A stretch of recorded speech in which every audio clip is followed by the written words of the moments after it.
Welcome everyone to the 23rd One Nation, One Planet, One Race for World Peace.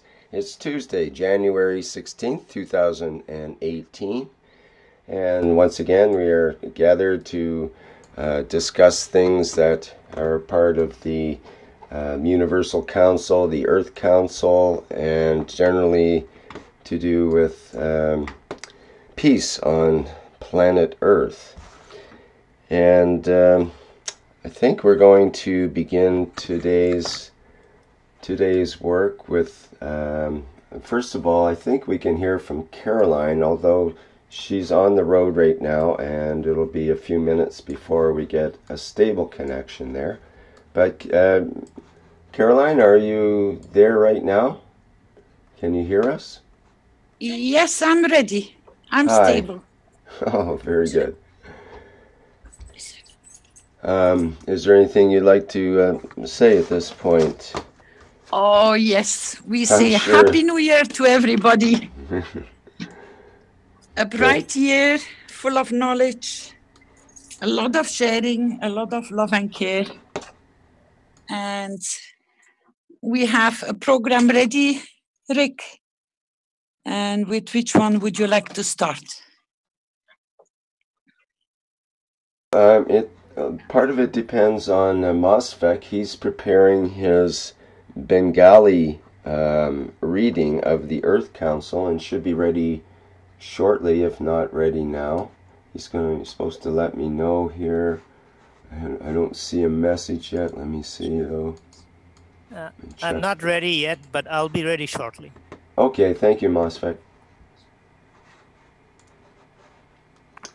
So we can go through the topic of Mr. Keshe teaching about the oasis.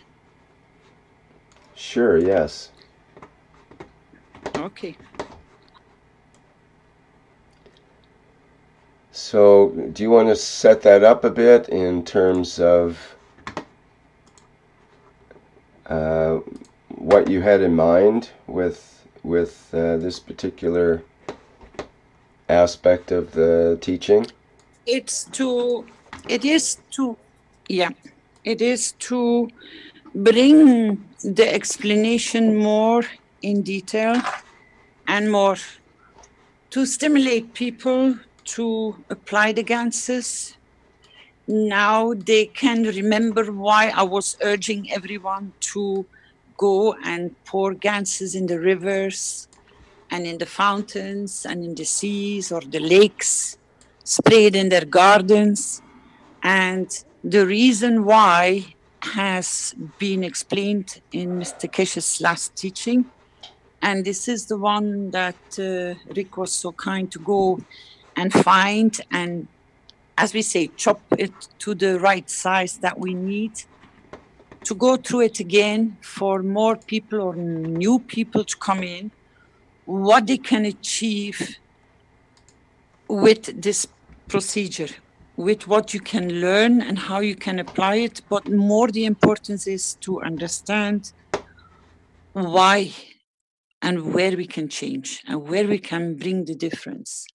That it was not just me asking just to go and give Ganses and pour them out, but the essence of the why and the how is very well explained by Mr. Keshe, and we have a lot of information received from Tom, which brought the confirmation. But it would nice to start the year because in some parts of the world it is summer, some parts it's spring, some parts it's winter time. So wherever the spring starts coming in, people are more eager to go and pour the Ganses out. And if people know and follow the forecasts of earthquakes or natural disasters that are about to come, maybe we can go to these sensible places and start applying. So it is to reach the people which are near those conditions that they can give their blessing by applying the Gans waters with the understanding what difference they can bring. Are you ready, Rick?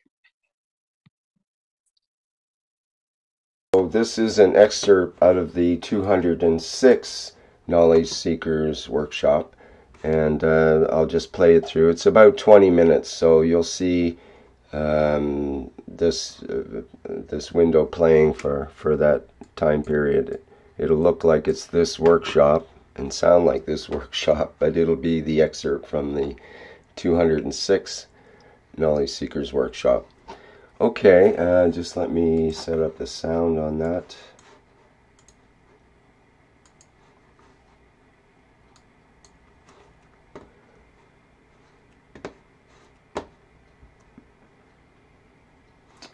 Okay, I think I'm ready to begin. Let's turn that down a bit. Okay. You have to work in harmony with the environment. If you force it, then you have to fight it. If you create a condition which uses the true gravitational magnetic field of any destination, be it the desert, be it the sea, be it on planet Zeus, you can live. You can create a condition that is what you need for the time you need it. The creation of the deserts on this planet is done because of the what we call the angle of the planet. The planet starts from the north and rotates down, and it goes through that phase of desert and then coming down to the equator, and then the planets on the equators, they ball in and it turns over. If you go back to the history of, let's say, United Kingdom, it used to be some time ago part of a desert, and it used to be at the bottom of the sea in another time, through the angle of the rotation of the planet, which everything rotates. It takes billions of years, but they come up. The evidence of his is geologists. They can tell you very much exactly where you've been and what has been. It takes billions of years, but what is created in the North Pole gradually becomes part of the equator on the landmass. And this is, we cannot stop this process. But in so many ways, as it goes through it, you have to understand, then it shows why we cannot create, or we don't see as such vegetation in the desert area. Leave it to me, I make the deserts to be the oasis, green as what we call jungles of Amazon, because I understand why. But then this brings another problem for us. Where does then, if we do such a thing, we'll create a dynamic flow on the surface of the planet for the evolution and rotation of the magnetic field of the matters we call air. We need the hot and cold and the temperature difference to create this dynamic atmosphere that it guarantees life. And this planet has got used to it and it's adjusted itself in evolution. As it's happening slowly, it matches up itself. As I said before, without the dust from the deserts of Central Africa, there'd be no life, more or less, very limited life in the Atlantic Ocean. Because the dust from the desert, this red dust, becomes the beginning of the life when it lands in the ocean. Millions of tons of it. If we stop this, then what happens to the food which is needed as fish that so much man relies on?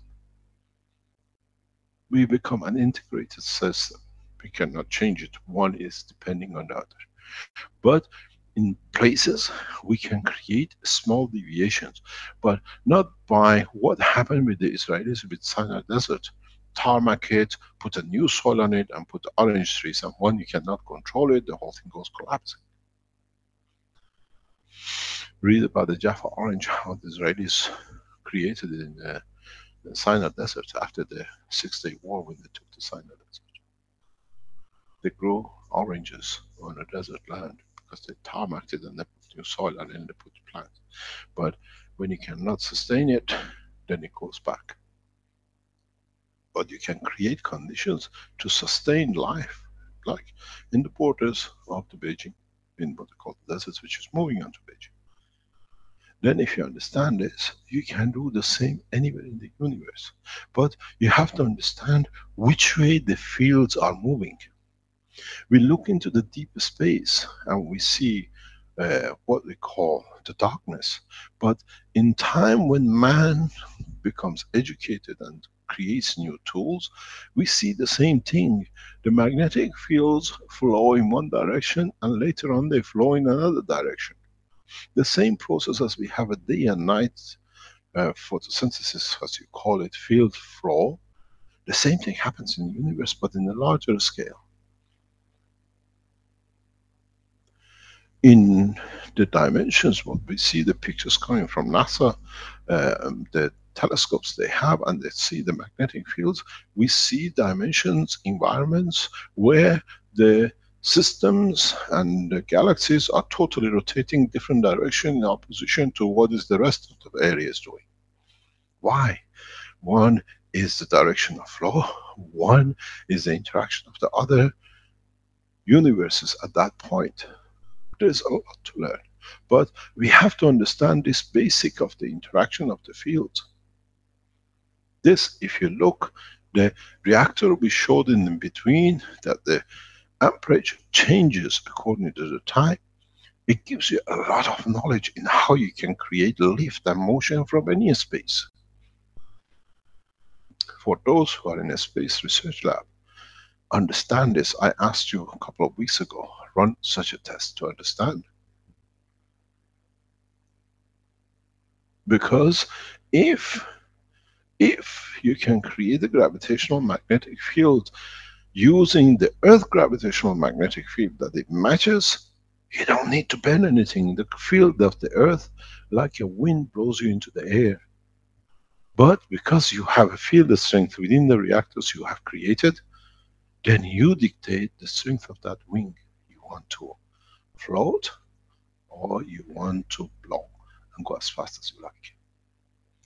In the new science of space technology, you don't need to burn the fuel, because by adjusting the field strength you left, and you dictate how to and where to and how to blow in the winds of the environment. We've seen this clearly in what happened where Tom Salas went. Maybe now for the first time you understand how come the rest of the area is flattened by hurricane, but not the house of the mother of Tom. Because the gravitational magnetic field created by the Ganses, which has fed the plants and more or less the whole environment with, is not just the plant, they have created a condition that they do not follow. They do not interact with the field of the environment. The wind has no strength to blow through it because they're above it. It's what we call gravitational magnetic field shielding. The shielding comes when you have a strength higher than the environment. It's a bulletproof, even though some wind might go through. Now, the whole science with the experience of what we've done makes sense. There is no mystery, as Tom was showing us in the Tuesday teachings of the, what we call the Earth Council and Universal Council, that he's done this, and that's why the mother's house is like an oasis. If you have the pictures, please can you put it up, Rick, if you can find it, from Tom Salas. Now, understanding this, even the photosynthesis becomes meaningless. It's feel the strength interaction, and we understand this more. This is total part of the structure of what I said. We bring the physical teaching of the matter state into the field, and then is in the soul. Because a plant has a soul, because it interacts, it's a dynamic, so he has a center line. Why can we cut a tree, part of it, cut its wings, cut its leaves, cut its branches, and it still lives, and it gives more? It's a giver because now it has directionalized its field. This is the beauty with the vertical people. Because they have directionalized the stem of the tree, the trunk of the tree is the where I release my energy from whatever I accept collectively through my soul. This is why the trees have different shape and different structure. They decide from their soul, from inside, what environment I cover. I can go because of the field strength I receive all the way up, become a very tall tree. Or I have a composition which allows me not more than 10 centimeters field effect, I become a herb, a shrub. I create a condition according to the central point that at certain points I need energy points for myself that I can at certain points balance with the environment. I call them the fruits. The picture we see today, if you join the Tuesday teaching, you see it. This is the house of Tom Salas' mother in the hurricanes which went through, flattened the whole of Caribbean this year. And nothing has happened to the garden. We have a video. Do you have access to the video of this, please? Just a minute, I can bring that up. This you got. This is the picture after the hurricane has gone over the island, and then 200 meters. If you have the picture of the other side of the 200 meters beyond the boundary of the what I call the heaven on the island, you see flattened trees totally within 100 meters, within a few yards from each other, where the ganses, in a way, changing the environment has come in, has created this condition. It's not that everything just happened here. You see a circle where Tom, while he was in the island in the last problem situation when they had a hurricane, he watered, planted the trees with CO2 and the ganses, and then he has created this. This is what was shown on the plasma video by Tom. And then you have pictures. If you have a picture of the hurricane area within, beyond this circle, you see this is the oasis in the center of a disaster. And within few yards, you see everything is flattened. Because now what I explained in the teaching today, it brings everything home. Now we understand why. Because we create a condition that you see, this is just, you see the hurricane line. That's it. At this line, everything has gone. And just come back in, you see life where the waters of the Gans has been used. This is a huge live research for scientists, world scientists, and this is it. This is outside the boundary of just water. There is no walls, there is no domes, there is nothing. Now, does the photosynthesis exist the way we explained, or we have to learn a new science, addition to the science, plus what we know up to now? Because, as I said, if we say everything has been wrong up to now, we become hypocrites of the past. We can add this knowledge to what we know now to complete it. That's the difference in the desert of what's been created by the hurricane. Every leaf, every plant has created a condition. Even the physical structure of the building is protected as part of it. And this is few days after the hurricane, the whole island has been cleaned out. Keshe Foundation technology, plasma technology, is the only solution for mankind to overcome half of its problems. The other half is understanding of the totality and what we call the problems we have created for ourselves. We have to understand the true knowledge. We have to understand that Gravitational field strength is not just, as we said with the hypocrisy, that it passes the life, but it passes the whole environment of a life. Can I ask you please, Rick, add this video at the end of the teaching of today. Tom's video, when we finish, just let it be there, because many world governments watch these teachings and then they can see the real effect of the problem they have and how simply can be solved.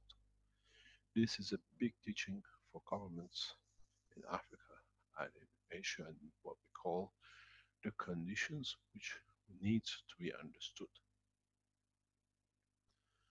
Now, what I explained in regard to photosynthesis makes sense.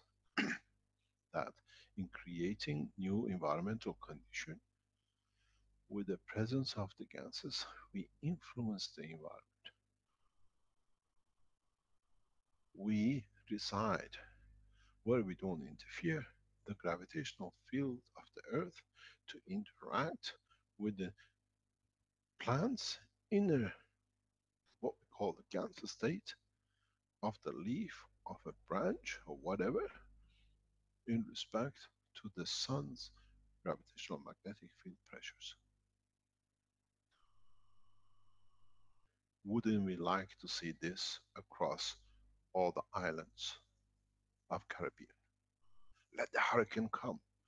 If the government, like American government, decides to spray the islands with the CO2 gas, they'll have more effect than what they did with the orange agent in Vietnam. The beauty of the light of the gas is much better than the color, orange color of the poison. They have left it still killing so many. This is why we need one nation. This is why we need to become one nation. Then let the hurricane blow across Caribbean. Nobody cares. The building is still there. Because the field created by the plants through the CO2 has even protected, changed the environment that the wind does not affect the building. As we see, most of the houses in the island are flattened. We still see the beautiful one sitting outside the beautiful house. This is what we have to understand. This is what has to be understood by world governments. There is a need for peace. There is a need for becoming one nation. Not killing scientists on a dining table, like poison me, poison the guy who made the stems, and all by one misguided bunch of people who do not even deserve to be part of humanity. The scientist who bring the changes has to be understood and supported, and not to be killed for them, for their knowledge to be put away. And it's all done under one name, by one nation, and this will be stopped in the coming time. When we said the scientists are getting killed by Belgians, everybody laughed. He just thinks the guy took a poison, he had a brain hemorrhage. We've seen one after another. Now they become so bold that they kill the guy on the table. This will stop very soon, because the scientists are the messengers of the knowledge of physicality, as are the prophets of what became misguided soul of the man. And every single one of us is scientists, because it discovers something new, be it in our cooking, be it in our living, being on the machinery we work, every little bit we add to. So if one which gets known is got to be safeguarded, so is the rest of the man. We have to bring one nation, one planet, one race. That as the race of the man, now we understand more, we can bring the changes we're looking for. Show this video to your government. All the Caribbeans, take this video, Keshe Foundations, and say, this is in the island where it's happened. Let them go and see it. When we open a research center, we bring in governments to show bring all the people of the governments, this is what it is, this is what's happened on the island, and it is not one tree, it's a garden of heaven. So why don't we do this across Caribbeans? Why don't we create the finances that we can spray the whole of island? We don't change much. We don't need to bring reactors and get, oh, I've discovered a way to change, move hurricanes. You don't change. You create the environments, then what happened next year? What happened the year after? This process will stay with the island for years to come. We do pest control. This will create the condition of hurricane control, but leaving the rest of the what is needed through the hurricanes, through the change of the conditions of life, but isolate places where it touches humanity.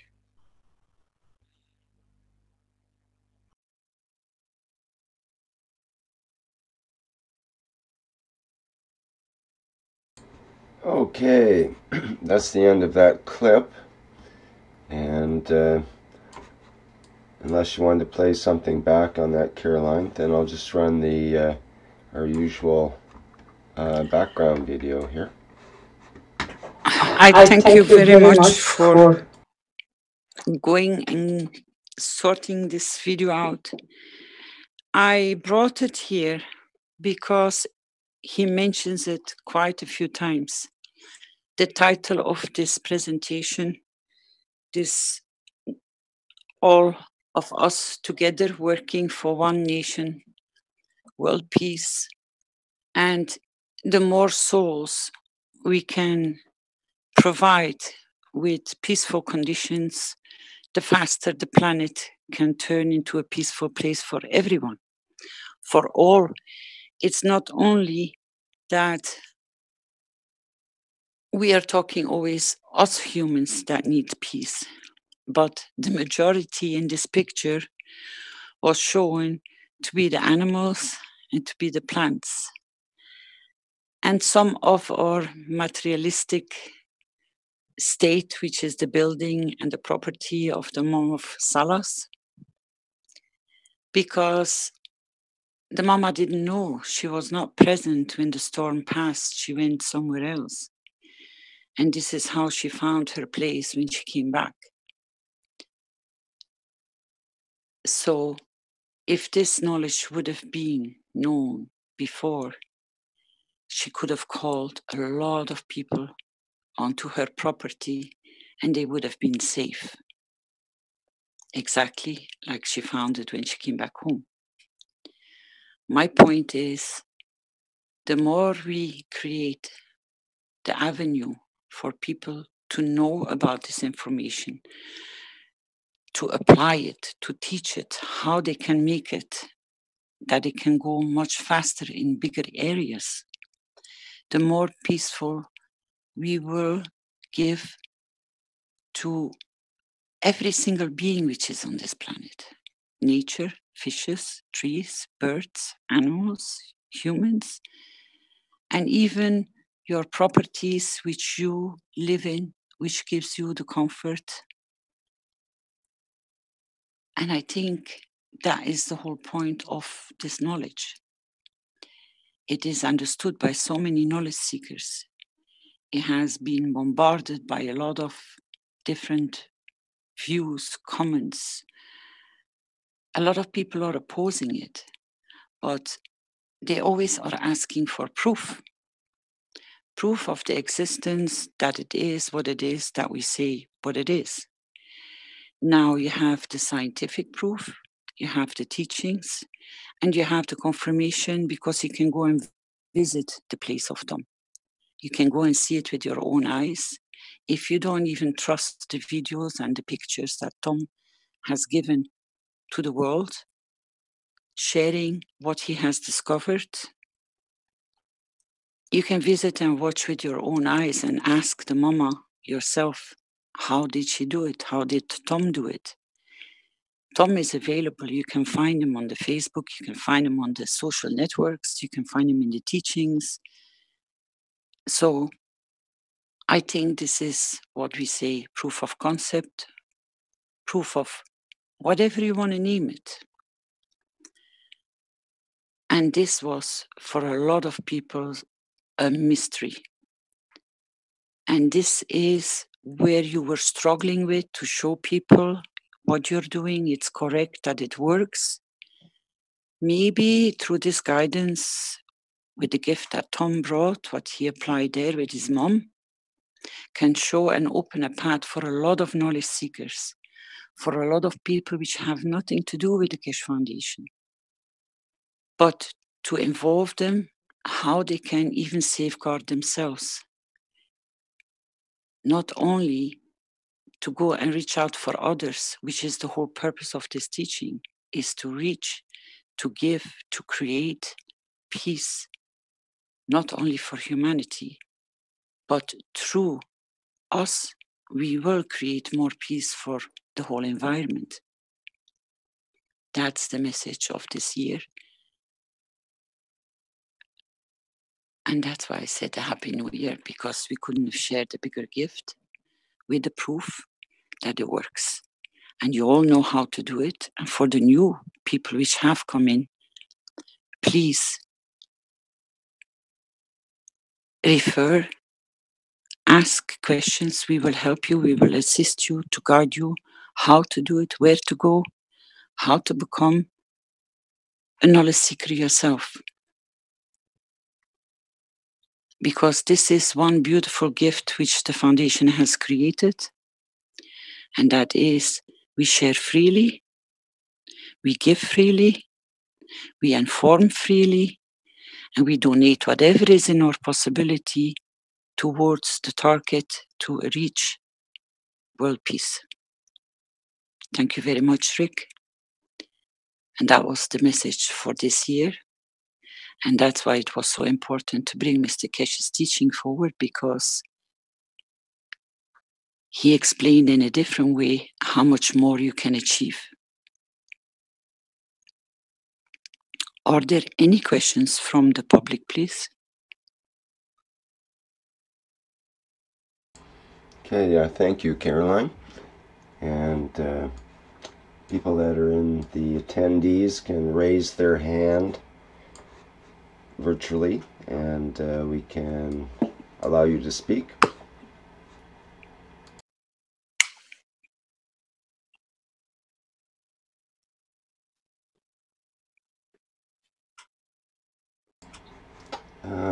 Clint tells me that Powell had his hand up. Let me see.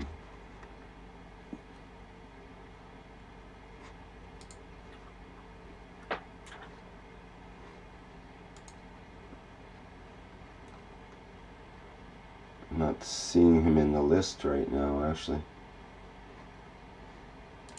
I think he dropped out. Oh, okay. It's Poliatut. No, that was Pavel Braska. Ah, okay. That should give you a real boost under your energy, because now you can show proof. And this was something that a lot of people were asking. It didn't matter that the testimonies were published. It didn't matter that so many publications are available. But this is something which is there, and you can go and see it. And it's open to public. And please, if you do pay a visit, take some gifts to the island, because a big part, majority of the island is still suffering, and there's still a lot of people suffering there. So any support will be more than welcome if you pay a visit. Thank you very much. I see that Yasmin in the Q&A says, "Hi everybody, just wanted to support this message because my family, and not only my family, we survived the Hurricane Harvey in Texas with no damage. I post information in the Spanish Keshe Foundation and in the Golden Age of Gans." So it seems like there's other success stories out there, you might say, as well. Yes, and this was a boost for those people to come forward too. I requested these last year, and it will be a great help for people if they have any images and any information of how they achieved this. Then we can share it with more people. We have Because Yasmin. Sorry, I didn't mean to interrupt you there, but he had his hand up, and now he's a panelist, so he can actually speak on this. Yasmin, are you there? Can you open your microphone?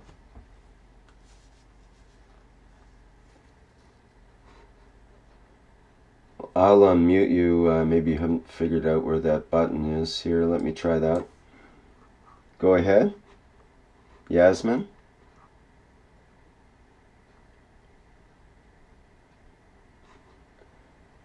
Perhaps your microphone is not hooked up correctly or some other issue. We're not hearing you, Yasmin. You may have to restart your Zoom in order to hook up the audio correctly, or go to the preferences and sort out your audio connection there.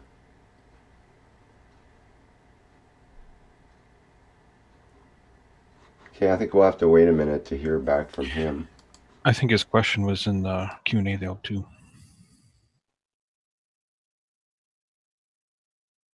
I already asked. Said the question, and he had his hand up and wanted to talk apparently. So,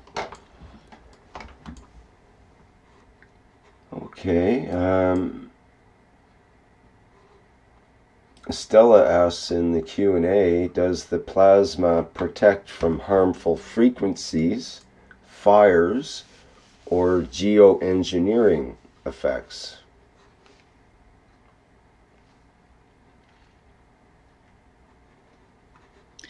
some of these topics can be answered, and yes, some of them can.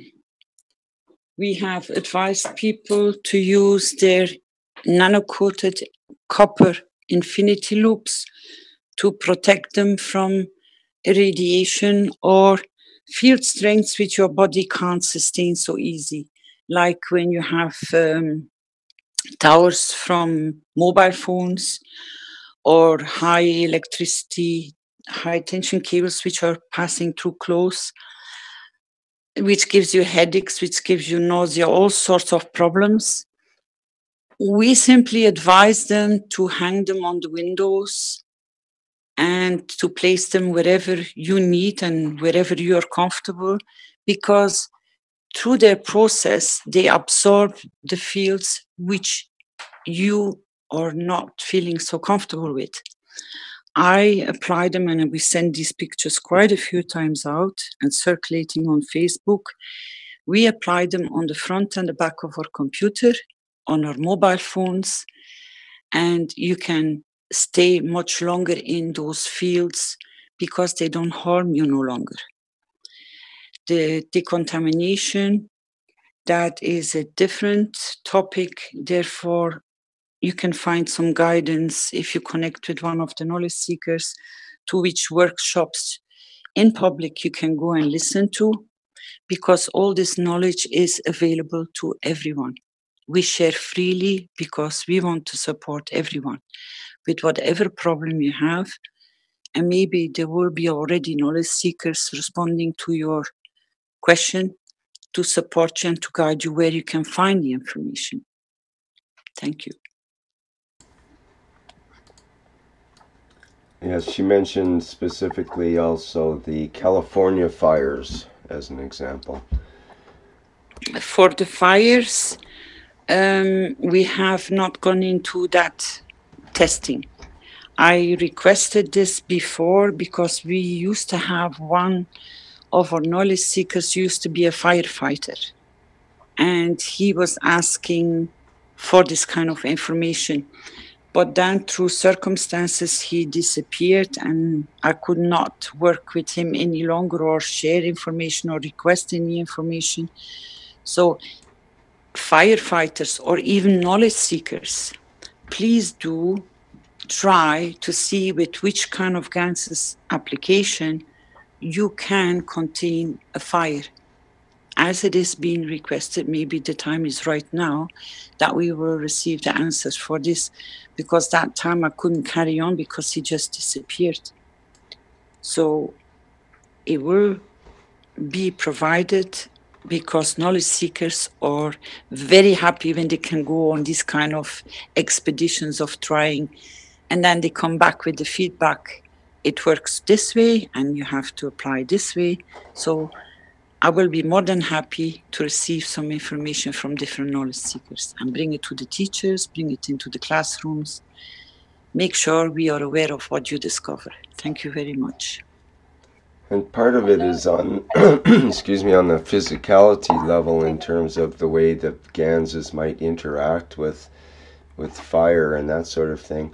But there's also the idea of how our own Ganses interact with the environment. In other words, how our physicality and our soul can actually make changes in the environment according to our wish and according to how we set it up.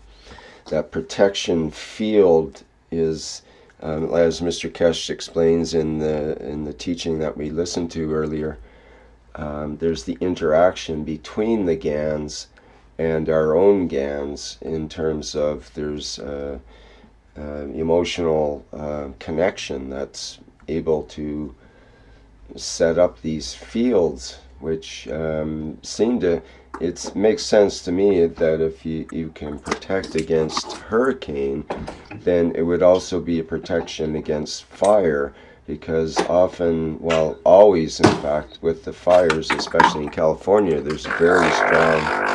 Sorry, we're getting a bunch of interference here from an open microphone. It's okay now. The fires blow very... the winds blow very strongly, especially in California. That's what gets the fires going so much. So that if you can protect against wind, or at least make some changes in your local environment in that regard, then it seems like it would be protective against fire, or at least make things much better. Stands to reason, at least. But maybe there are specific things that we can do in regards to fire.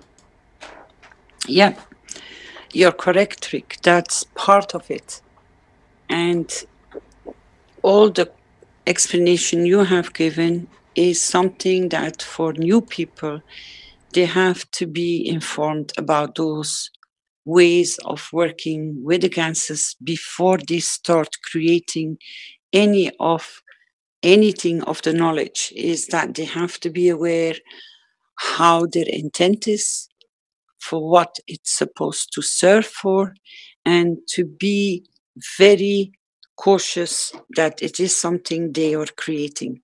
They are creators of something that will serve other souls, other beings, and they have to be very conscious how they apply this, because this is explained when you listen to Tom, that it was always with love and care, and always the reason why it was applied. It's not just to go and pour Ganses, it's not just to apply them, but to be aware of the underlying truth.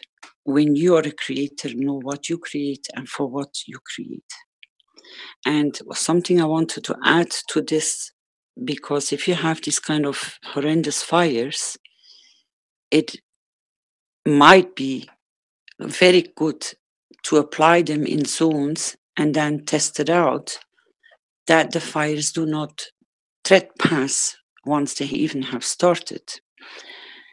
The other way is to how to dampen the fires when they are in full force burning. That is something that I could not discuss with the firemen. One thing extra I want to advise is, when you have burn wounds, just spray with the CO2 Gans water and you will see the difference. It brings so much relief of pain. The healing of the wounds go much smoother, and you get your senses back much faster. And the same is always applicable for animals. Please do not forget your animals when they are damaged. You can use the same knowledge as you use for a human being. Thank you. Now, Estella wanted to say something about that. So, Estella, would you like to say what you wish there? Hi. I'm in Argentina right now, but as soon as I return, I'm going to see some other KSers in California, and I think it would be great to work together because it's not only the electricity, I mean, it's the dirty electricity, it's the geoengineering, it's the fires, it's all the poison in the plants. There is a lot of aluminum in the plants, in the trees. And if we can create a common wish to work together, because it's not only to protect us, it's also to help the California environment is being depleted. And, you know, and I think also works with the earthquakes too. When you put an intention, the earth works with you. So to be clear, what you're suggesting is to work with others in a group, perhaps, to increase the effects more? Yes, I think I'm taking the private class, and you know, it's like learning and growing together in trying to do the Gans and maybe get connected with what we see, you know, how the plants and everything change, and take it like this similar experience in the island and put in intention, and I guess we're going to learn as we go.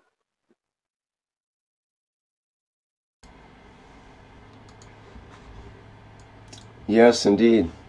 I was part of a gardening group at one point, and part of the idea with the group was to bless the garden before you plant it. And the idea there was you get together as a group and just do a little ceremony that would set the intention and make the connection between yourself and the garden, and some seeds would be planted. And you know, you might in the old tradition you would mix the saliva from your mouth with the seeds. You'd actually put the seeds in your mouth and keep them in there a while, enough to mix with the saliva, and then plant the seeds, and that would be mixing your own Gans with the Gans of the soil and the seeds and so on. So right away at the very beginning of the garden, you would already have the connection between in the amino acids and the Ganses, which we know are related to expressions of feeling and of emotion involved with that. Thank you. It's a great idea, because March is coming and that's the time when you start preparing the garden. So thank you. And maybe just by that simple action of including our own saliva, our own Gans in a while in a garden, maybe that's the ancient way of protecting the garden. And if you have a ceremony where you set your intention before the planting of the garden, which, when you think about it, virtually every ancient civilization has some sort of ceremony about the the garden, or the creation of the fertility of the soil and all that sort of thing. So it does make sense in a plasmatic way.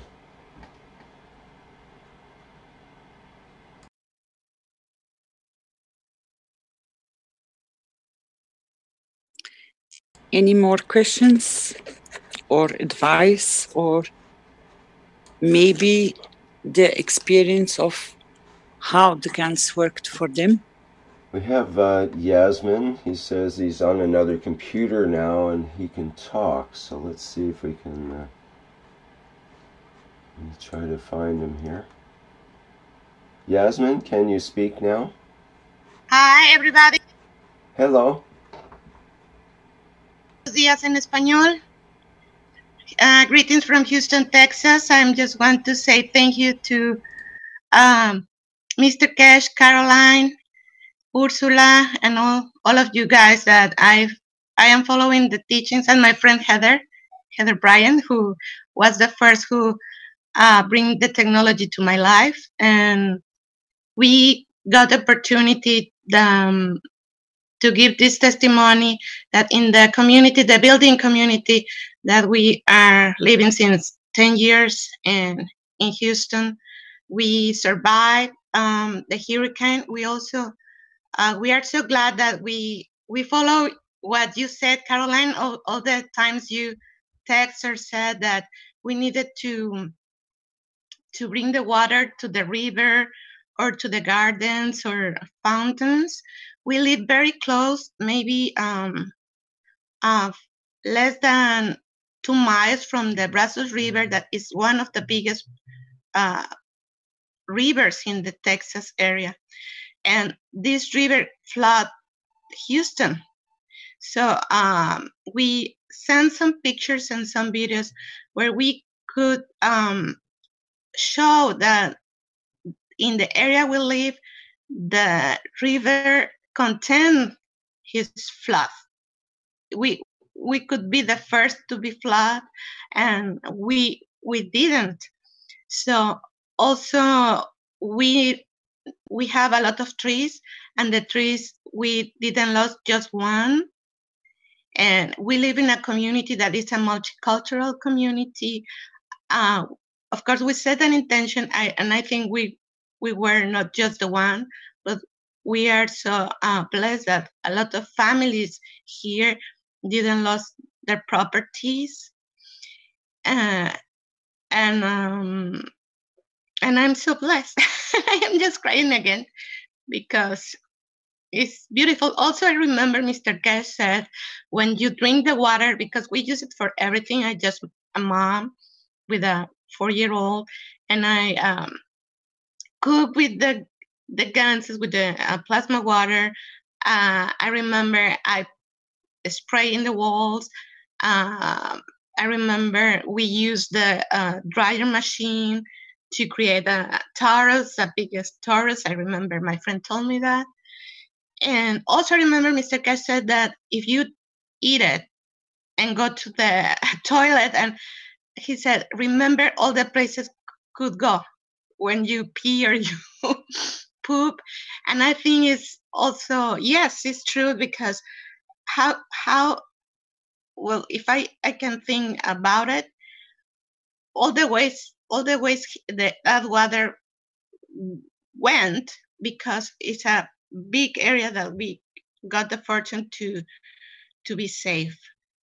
And I just want to support what Tom says, because it is true. And also, this is a city, and I can imagine all the people could be safe. I have friends that they lost everything, and in a just few miles from this area. So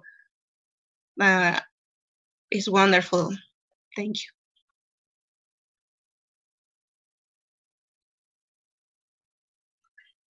Thank you very much.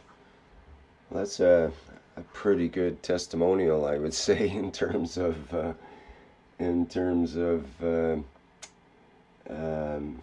being very similar to what the experience of Tom has had, I'd say. When we look at what Tom's put in the video here, I just posted, he says, let's just look at this as interesting data and see if anyone else has had a similar experience. And I think that once we put this idea out there, we'll find that more and more people will participate in that and indeed have similar experiences.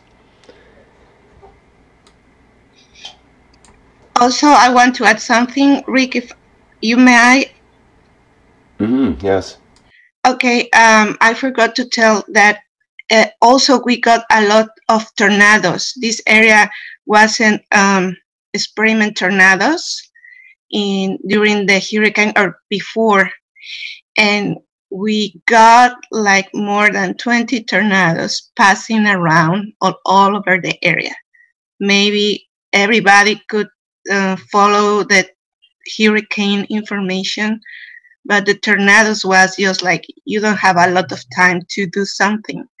And also we are blessed to that this oasis, this big bubble could help us to avoid the tornadoes. The tornadoes move out from this area. They don't know. Well, now I know because I am listening Mr. Keshe teachings, but it's wonderful too. We got that big hurricane and also tornadoes here. So it's another testimony for tornadoes is working too. Thank you. Great, thank you. Okay, is there any other comments or questions from people here?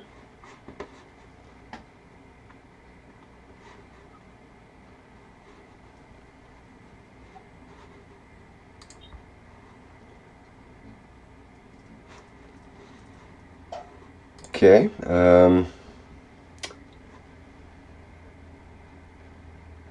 Just trying to see if there's any more questions. I'm seeing more questions happening right now.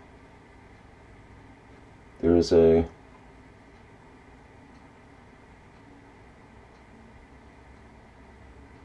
question from Yvonne from Wikipedia. Can a female tree be created from the male as no female plant has ever been discovered? I'm not sure if we'd have to look into that, I guess, and check it out. Can you repeat that again, Rick, please? I don't understand the question. I'd have to look it up in Wikipedia, I guess. It's something about a reference to Wikipedia, and she says, can a female tree be created from the male as no female plant has ever been discovered? I don't know what to say. We'd have to.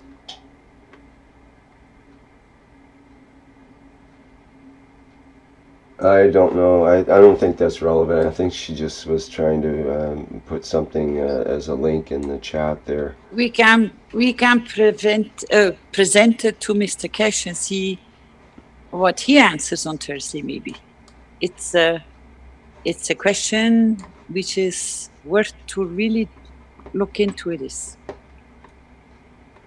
Okay, maybe she can frame the question and ask it during the workshop. Okay.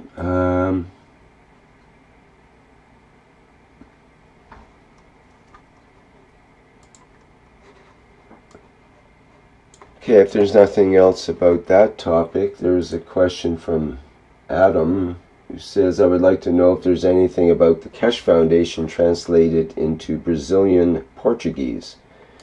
Well, there's certainly lots of Portuguese. If you look at the Knowledge Seekers workshops, I think you'll find most of them have been translated into the Portuguese, for example.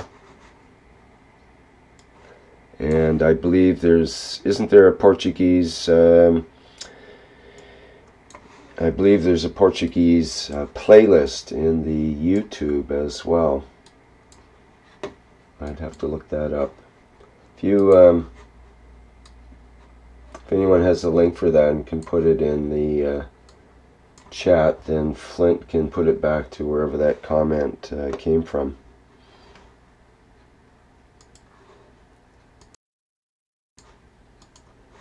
Okay, well, we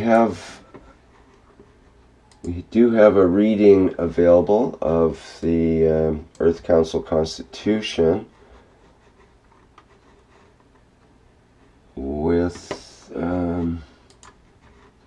yes, Rick, that might be a good idea.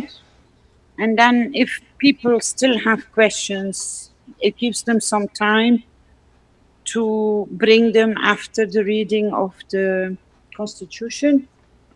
And then we can see where our topics lead us. Thank you very much.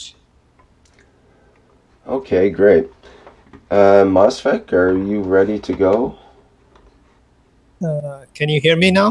Yes, hello. Yes, I'm ready. And can I share my screen? Yes, please go ahead. Okay.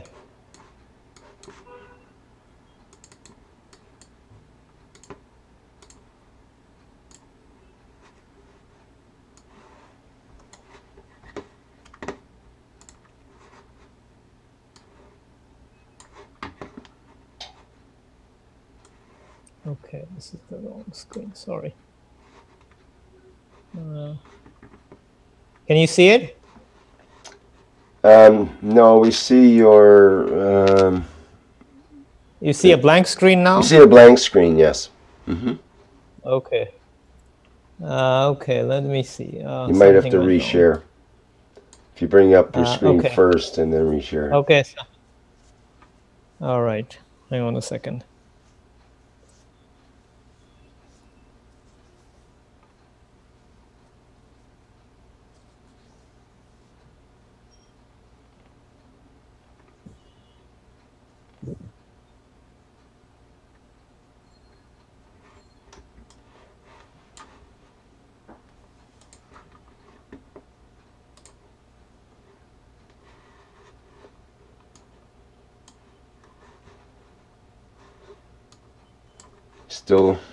Still searching there? Sorry. Okay. No, something went. Hang on a second. I have two screens and one for the same application. One is being shown, but the other one is not coming up. Okay, I think I'm all right. Hang on a second. I think I'm good now.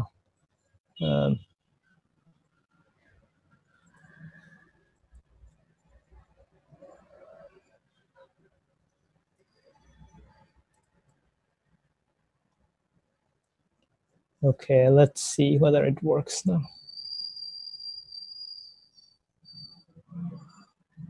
Okay, can you see it? The logo, and yep, we can see you scrolling up there and so on. It's in its edit mode. Okay. So. Okay, so this is from my laptop. So so this is Mosfeq Rashid, and I'll be reading the Earth Council Constitution in Bengali, and so I'll proceed, and you can hear me all right, I believe. All right. আমরা এই নীল পৃথিবীর সাথে সংযুক্ত সব আত্মা প্রস্তুত করছি নীল পৃথিবীর সংবিধান। এক দেশ, এক গ্রহ, এক জাতি।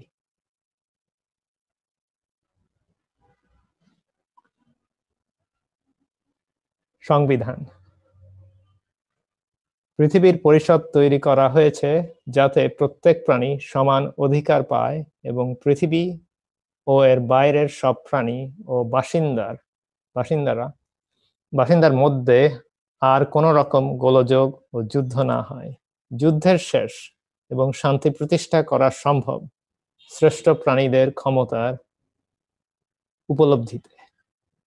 শান্তির পথে এগোনোর সমাধান অন্য আত্মা অথবা শারীরিক প্রকাশে কে অপদস্থ ও হেয় করায় নয়, বরং বিপক্ষের সাথে সংলাপ এবং আত্মার উন্নত করার ক্ষমতায়।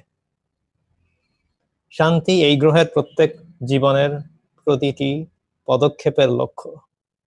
পরিষদ এই কার্যক্রমের পতাকা নিয়ে এই পৃথিবীর শান্তির পরিবেশ প্রতিষ্ঠায় নিয়োজিত। যারা এই গ্রহের অথবা এখানকার বাইরের যে বাসিন্দারা এখানে বাস করতে চায় এবং এই গ্রহের যারা মহাশূন্যে বাস করতে চায় তাদের জন্য শান্তি জীবনের প্রধান ভিত্তিপ্রস্তর। সকল জাতির বিবর্তনের শান্তির দোলা এই পৃথিবী। আমরা এই পৃথিবীর পরিষদ পৃথিবীর পরিষদ মানি যে সৌরজগৎ, গ্যালাক্সি, বিশ্বব্রহ্মাণ্ড ও ইউনিকসের অংশ পৃথিবী। এই গ্রহ ও এর বাসিন্দার প্রতিপালনের লক্ষ্যে পৃথিবীর সৃষ্টিচক্রে যোগ দেওয়া প্রয়োজন। এর ফলস্বরূপ তারা এখানকার বিবর্তন চক্র অতিক্রম করে একটি পরিপূর্ণ ও শান্তিপূর্ণ অস্তিত্বে উন্নত হয়। আমরা মানি মায়ের মতো পৃথিবীর নিজের আত্মা সহ জীবন্ত। প্রত্যেক পরমাণু, গাছপালা, জন্তু জানোয়ার, মানুষ, পোকামাকড়, জীবাণু এবং যারা এখনো অজানা তাদের আত্মা সৃষ্টিকর্তার অস্তিত্ব ও পৃথিবীর অংশবিশেষ। আমরা একসাথে তৈরি করি এই গ্রহের সম্মিলিত আত্মা।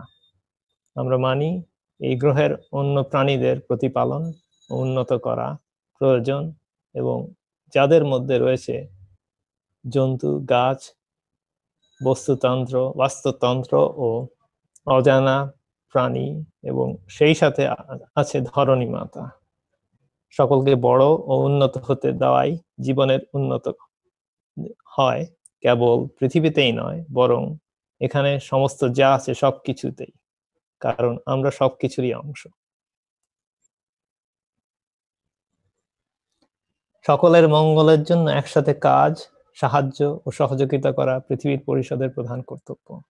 আমাদের উদ্দেশ্য সারা পৃথিবী ও এখানকার সব প্রাণীদের সহায়তা করা। আমাদের তৈরি শিক্ষা ও একতার পরিবেশ সব প্রাণী তাদের নিজেদের মতো করে উন্নত।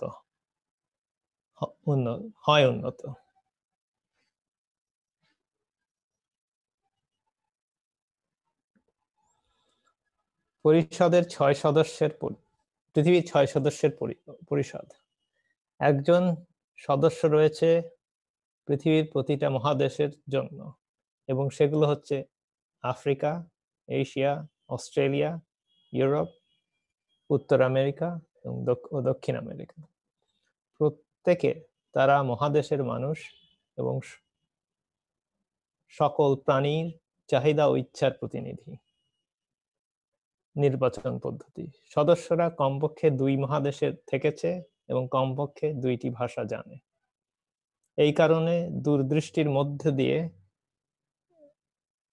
মানবতার চাহিদা বিবেচনা করা সম্ভব।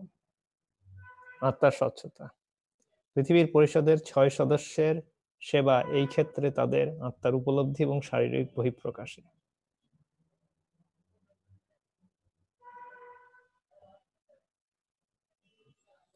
পৃথিবীর নির্দেশ, সাহায্য বা সেবায় দেওয়া ও রক্ষায়।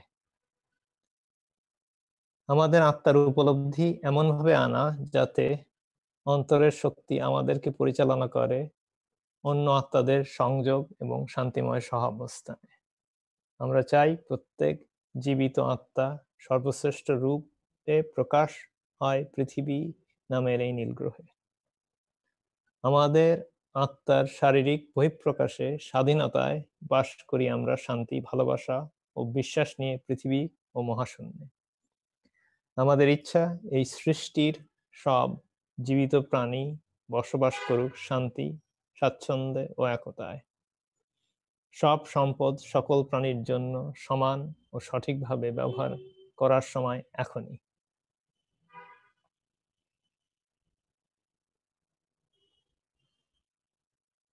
পৃথিবীর পরিষদ উল্লেখিত উপায়ে দেয় সব প্রাণীর সাহায্য ও সেবা। 1. মেলামেশার স্বাধীনতা, মত প্রকাশের স্বাধীনতা।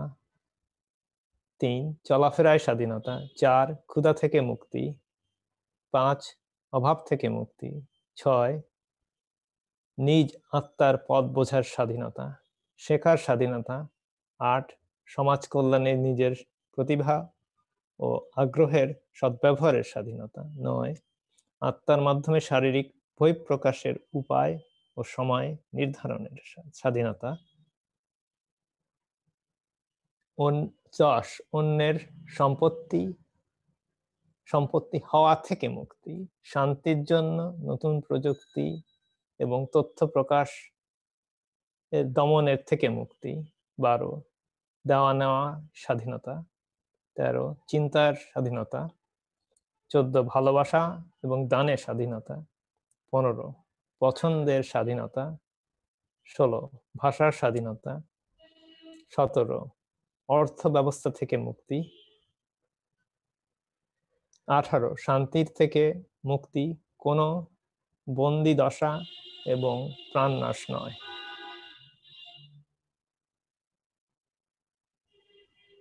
19 গোলযোগ এবং যুদ্ধ থেকে মুক্তি।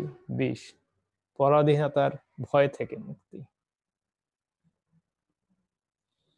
থাকতে পারে না কোনো দেশ অথবা এলাকার সীমারেখা এবং কোনো পার্থক্য বর্ণ, জাতি, বিশ্বাসের পথ, সংস্কৃতি অথবা আর্থিক বিভেদ, যেগুলো ওর মধ্যে দিয়ে আমাদেরকে আলাদা করা হয়েছে এবং একজন আরেকজনের উপর সুবিধা নিয়েছে। কোনো স্থান নেই বংশমর্যাদা ও উত্তরাধিকারী নেতৃত্বের, যার মধ্যে অন্তর্ভুক্ত রাজশাসন, পারিবারিক একনায়কত্বতা ও রাজকীয় পদবি। ভয় থাকতে পারে না কোনো অপরাধের শাস্তির। যাদের মধ্যে রয়েছে ভুল, তাদের আত্মার উন্নয়নে শেষ হয়ে যায় কারাদণ্ড ও মৃত্যুদণ্ড। আত্মার পর্যায়ে জ্ঞান ও শিক্ষায় সব প্রাণী নিজেদেরকে উন্নত করে। শাস্তির স্থান নেই আত্মার পর্যায়ে, যেখানে রয়েছে নিজের ক্ষেত্রশক্তির উপলব্ধি। কোনো দরকার নাই আর্থিক ব্যবস্থা যেটা বস্তু ও সেবার বিনিময়ে কাজ। আমরা এমন পরিবেশ তৈরি করতে পারি যাতে সমাজে অর্থের স্থান নেই। যখন সব প্রাণীর চাহিদা মিটে যায়, তখন কাজ অন্যের ও নিজের আনন্দের জন্য।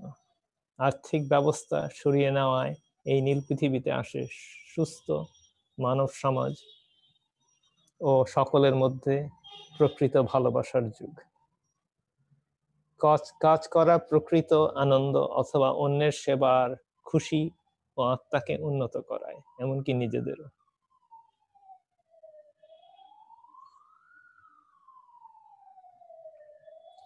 যারা সেবা করতে চায়, সিদ্ধান্ত নেওয়ার ও পথ প্রদর্শনের দায়িত্বে, তারা আত্মার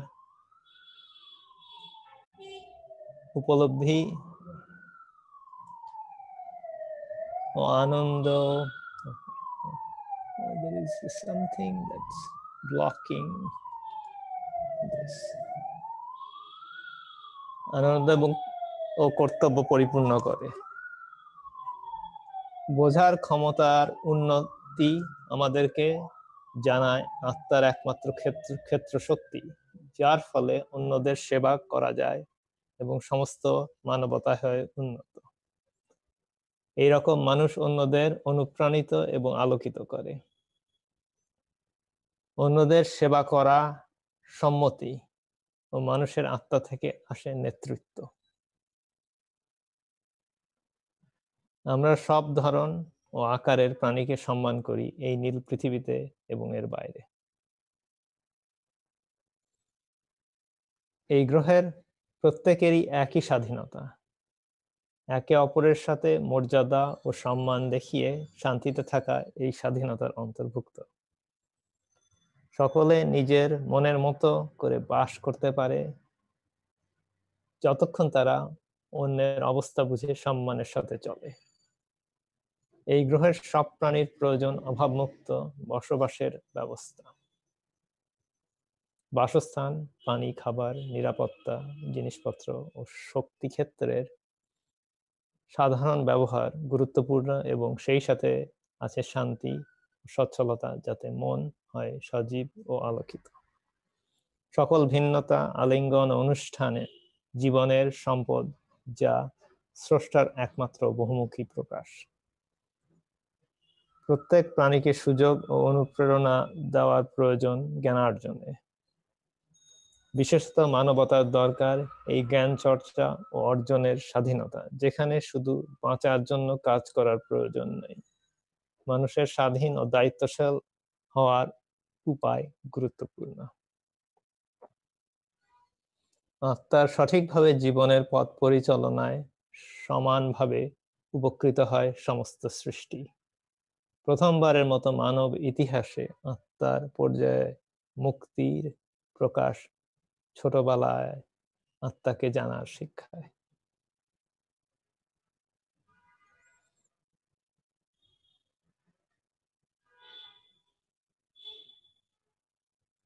যে কোনো জায়গায় প্রাকৃতিক দুর্যোগের সময় ভেদাভেদ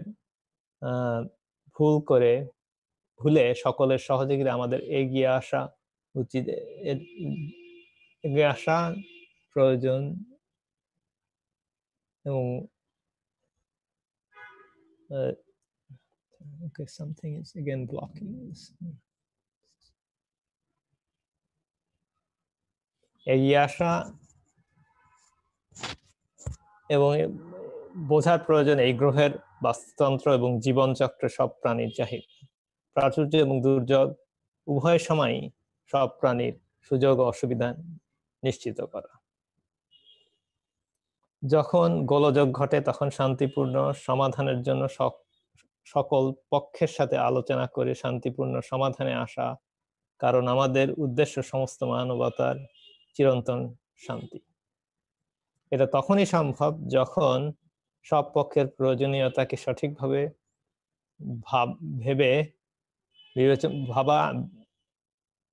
বিবেচনা করা হয়। সব প্রাণী মানসিক এবং শারীরিক ক্ষতির থেকে রক্ষা পাওয়ার অধিকার রাখে।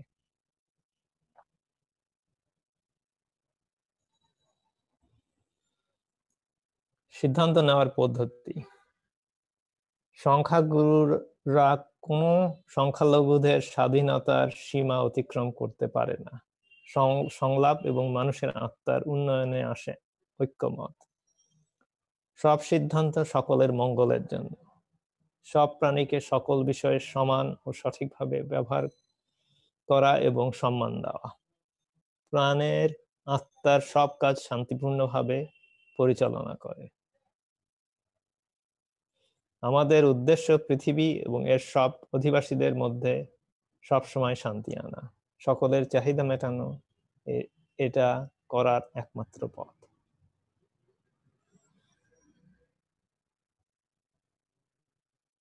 আমন্ত্রণ। সবচেয়ে ছোট থেকে সবার বড় সকল প্রাণীরা আসুন আস্বাদন, উদযাপন এবং আলিঙ্গন করতে শান্তি, ভালোবাসা, বিশ্বাস ও স্বাধীনতায়। মানুষ ও অন্য সকলের চেতনাকে উচ্চতম বিকাশে আত্মার উন্নতি রয়েছে সকল প্রাণী।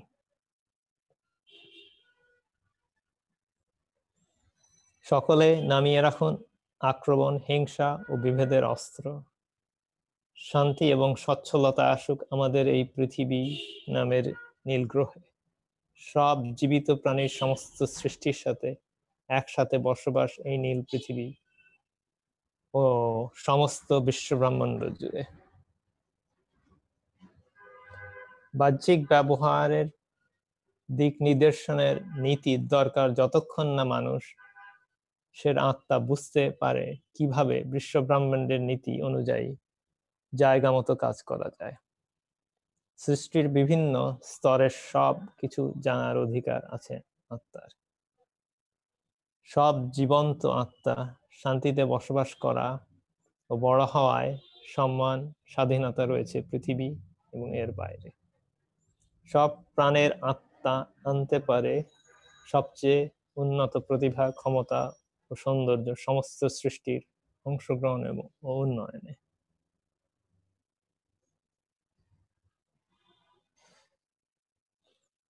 ক্ষমতা ফিরিয়ে নাও। যেই ক্ষমতা এই পৃথিবীর সব প্রাণকে পরিচালনা করে। কোনো নেতা অথবা সংগঠন যারা অন্যকে নিয়ন্ত্রণ এবং শাসনের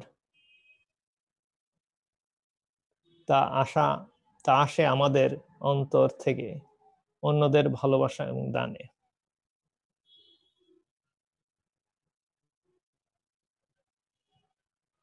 পৃথিবীর সংবিধানের প্রধান লক্ষ্য সব জাতি, জীবিত প্রাণের শান্তি, ভালোবাসা, বিশ্বাস ও স্বাধীনতা, এমনকি সৃষ্টির অন্যান্য অস্তিত্বেরও।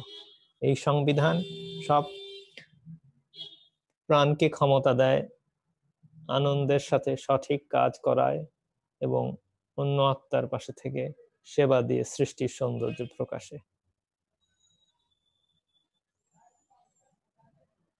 এই সংবিধান তরলের মতো এবং প্রয়োজনে পরিবর্তন করা যেতে পারে, যেমন উদাহরণস্বরূপ শান্তিতে একসাথে থাকার আচরণ, মানুষের মধ্যে শান্তি চুক্তি, যুদ্ধ অথবা যে কোনো আক্রমণের প্রবণতা এই নীল পৃথিবীতে এবং বিশ্ব ব্রহ্মাণ্ডে বিভিন্ন জায়গায় অন্যান্য অস্তিত্বের সংযোগে। এই নীল পৃথিবীর সংযোগের পরিবর্তন করা হবে প্রতি বছরের জানুয়ারিতে।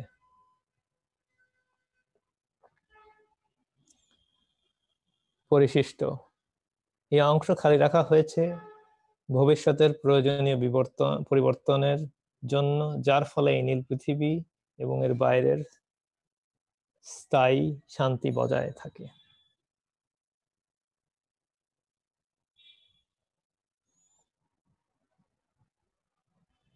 নীল পৃথিবীর মানুষের আত্মার লেখা, যারা পৃথিবীর পরিষদের সদস্য: Alex Egbaran, Parvez Rashfan, Mehran Kesh, Lisa McDonald,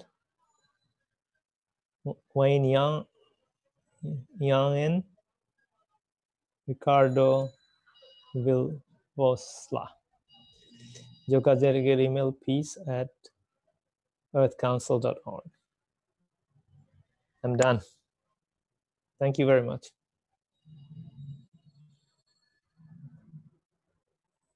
Very good. Thank you, Mosfeq.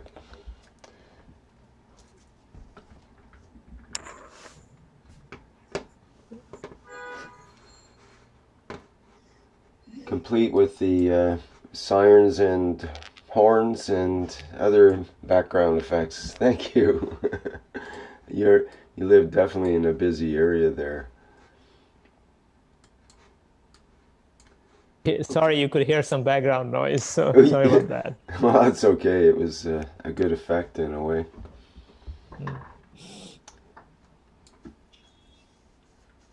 We're here for world peace, but we hear sirens in the background at the same time, so it's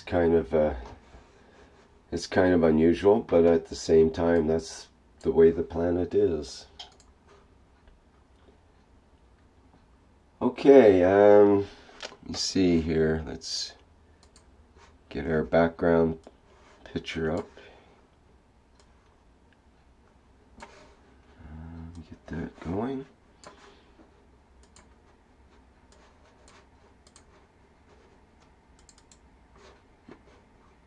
Do we have more extended questions on the topic previous, or no questions came in?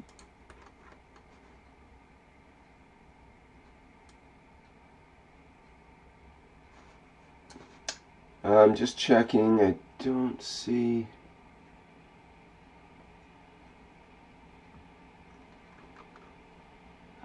I don't see anything additional at this point. Anything from your end, Vince, or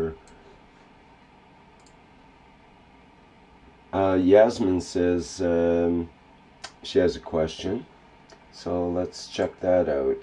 Yasmin, go ahead. Hi, thank you, Rick. Thank you, Caroline.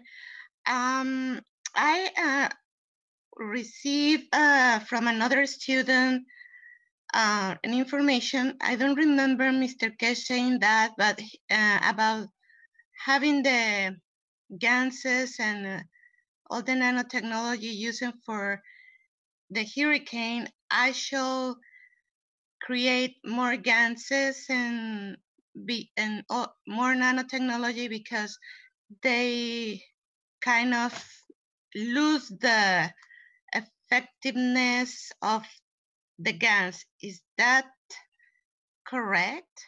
Is that right? I didn't understood that when Mr. Keshe talked about the plasma in that way, but maybe it's my English because Are you saying? It depends. Go. You go, Rick, or me? Oh, go ahead, Caroline. It depends if you're using them for health systems or you use them in nature.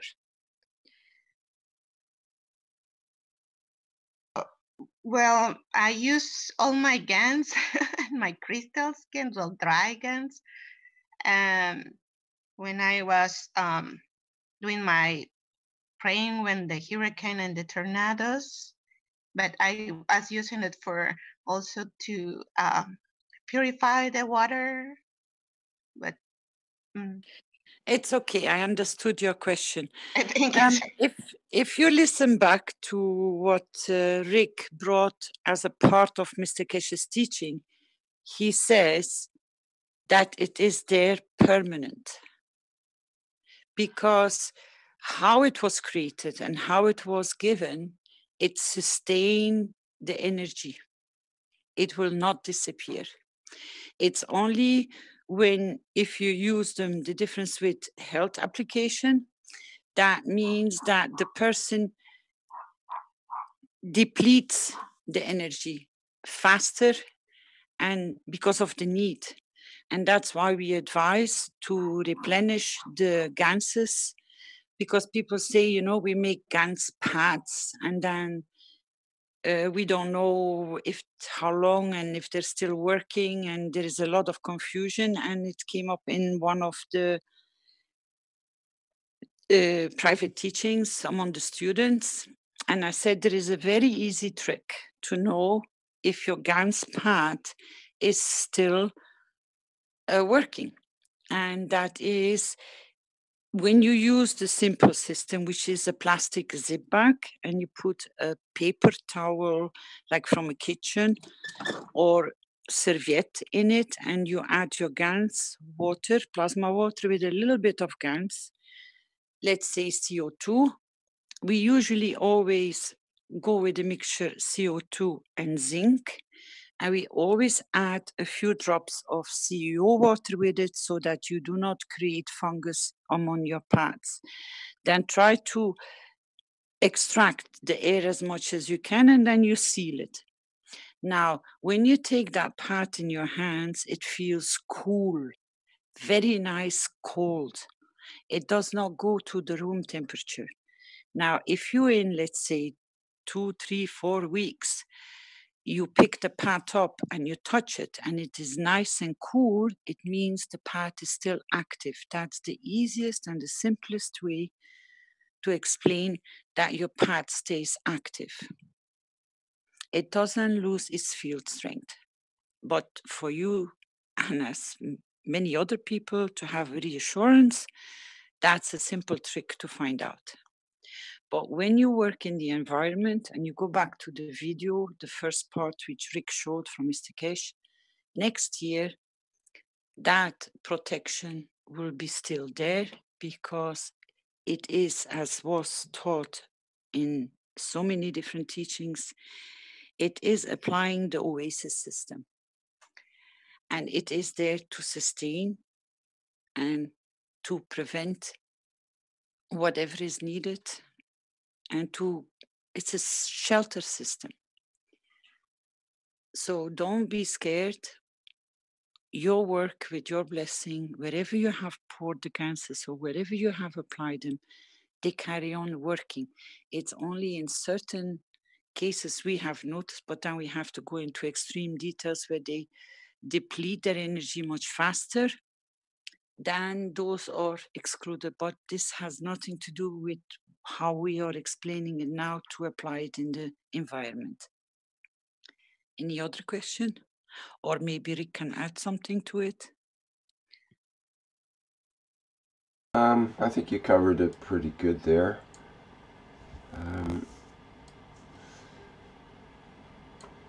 Again, I think although the Ganses will still be, in the environment and doing their thing, it's probably a good idea to reinforce one's intention for that protective field every so often as well, if not daily, in the sense that it is our participation in that really makes the difference. I think we have to keep it active in a way.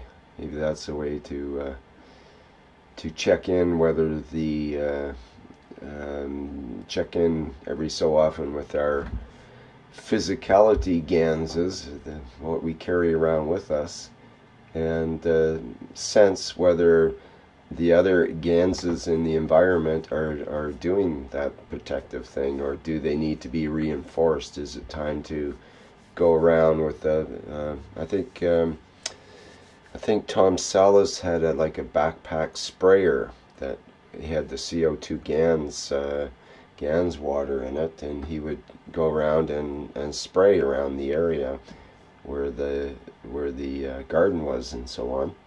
And that was part of his sort of a ritual, you might say, but part of his efforts to create that protective field.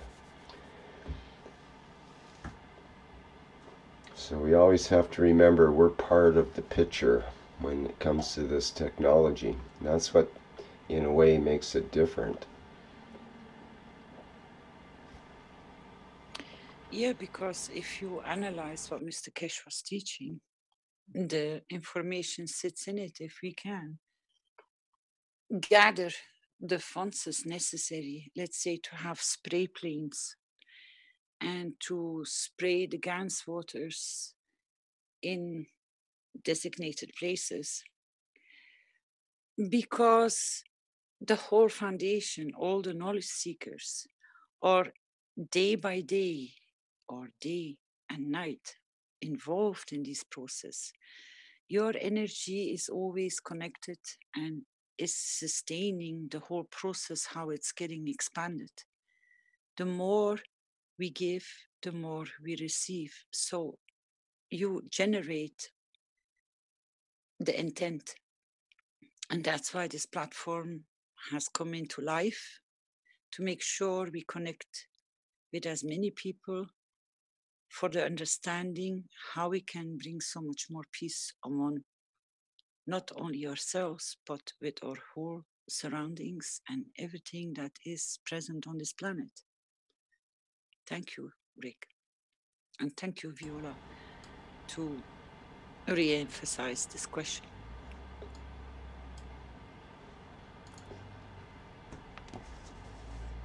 Now, a couple of things that we could discuss, I suppose, are a couple of things that came up when I was going through and re-listening to that video clip that we showed earlier from the 206th Knowledge Seekers Workshop. It occurred to me that we have different field strengths, you could say, being discussed here by Mr. Keshe and so on. So certain situations, like it was mentioned earlier, what about protection from say EMF or some sort of other fields, and from electromagnetic fields and radio waves and this kind of thing? Well, some of the early experiments that were done in Susanos, 3 years ago or something like that, I think. Mr. Keshe had, and the other knowledge seekers that were there at the time, had a number of reactors set up in a certain configuration, and they were experimenting with these to get higher magnetic fields registered and so on. And one of the instruments they used to tell whether the reactor combination was working to create these stronger fields that they wished to experiment with was they had a radio, just an ordinary AM radio, sitting, playing in the lab space. And the idea there is, when the reactors are all cooperating with each other and creating this greater, stronger field around the whole reactor area and the whole room, and in fact the whole building, then what happens is you lose the radio communication. It actually blocks the AM radio signals coming through to the radio. So the indicator that things are working is that you don't hear the radio. So they have it running all the time, and if it stops, then you know that things are working. So that's kind of an answer to the previous question about that sort of thing. These kinds of fields can be created under certain circumstances according to your wish and the types of reactors and combinations and so on. Once you know, that's part of the whole technology with the Keshe Foundation, is for a spaceship in space, for example, is to create these protective fields around the spaceship, and those fields could project out many kilometers in front and around the spaceship, in order to, you know, if you're traveling at very high speeds, I'm talking about a physicality type spaceship in this case, then you're going to need protection around that spaceship, even in an Earth environment. If you're traveling at Mach 40 or something like that in our atmosphere, then even a grain of dust is enough to go through a solid sheet of metal at that kind of speed. So it's going to require protective shielding, and that's basically what we're talking about today, but doing it on even on a different strength of field. So there's many different strengths of fields. There's many different levels of field interactions and so on, and a lot of that has to do with our intent and our execution of the way the device is made, or the way the situation is created. So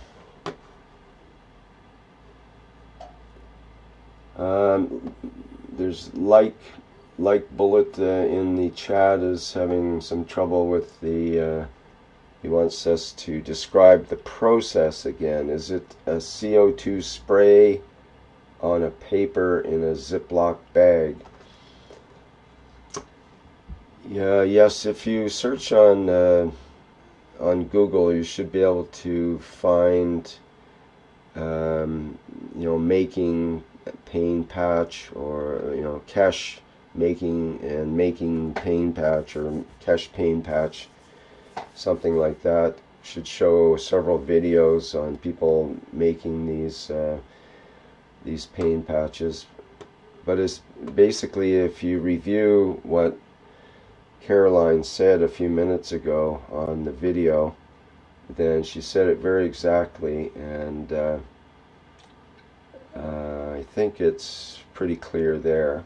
But maybe you could say it again, Caroline, just to reinforce it for people. It's no problem, Rick. It's very simple.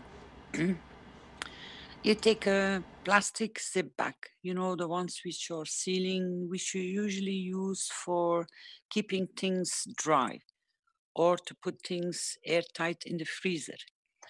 I use tissue paper, or, you know, from those rolls that you can absorb water or moist when you spilled something in the kitchen. We call them kitchen rolls.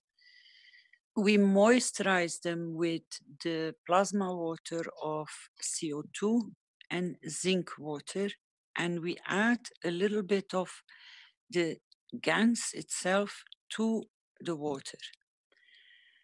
Then we press as much air out of the bag as possible, and then we zip it. So don't make them too moist that you don't lose your water, your plasma water. Then when you touch it, it is, and don't forget to add some CEO water, because the CEO water prevents the pad to go into fungus. So your pad can be used for a very, very long time. If you still see fungus appearing, don't use the pad anymore. Dispose of it and make a new one. And maybe add a little bit more of CEO water to it, that the pad can stay or have a longer lifetime. When you then test your pad, it feels cool. You know, like it's colder than the room temperature. That means that your pad is active. Now, you can double check this in 1 or 2 or 3 weeks' time or 4 weeks' time. When you touch the pad, it can stay wherever you like. It does not need to go in a fridge. It doesn't need to go anywhere. It can just stay in a normal environment. When you touch it and you feel the coolness of the pad, it means your pad, we call it paint pad, stays active. It is still active. When it has the same temperature from where you picked it up, it means the life is gone out of it. It means it's no longer active. You can reboot your pad without throwing it away by just adding some fresh Gans waters to it and zip it again, and you will see it will change. It's a good technique to check and to be sure that your pad is working. But a lot of people are working even with pads where the Gans has been dried, and they have beautiful results with it. Very good. Yes. Thank you, Caroline. I was just going to say that I've got the link from that Vince has passed on to me here from the KF Wikipedia, and you can see the link name at the top there, kfwiki.org/index, etc., for Gans patches, and it shows what you've been saying basically, and the method, procedure, and application and so on is discussed there. So people want to access that information. The KF Wiki is a good place to start with that kind of thing. You can find a lot of information in there, and Dr. Klaus has made and done a very great job there with a lot of other knowledge seekers which have accumulated as much information and make sure that it is available for public without having to go and search in so many different places, because the knowledge is well dispersed everywhere in the social medias.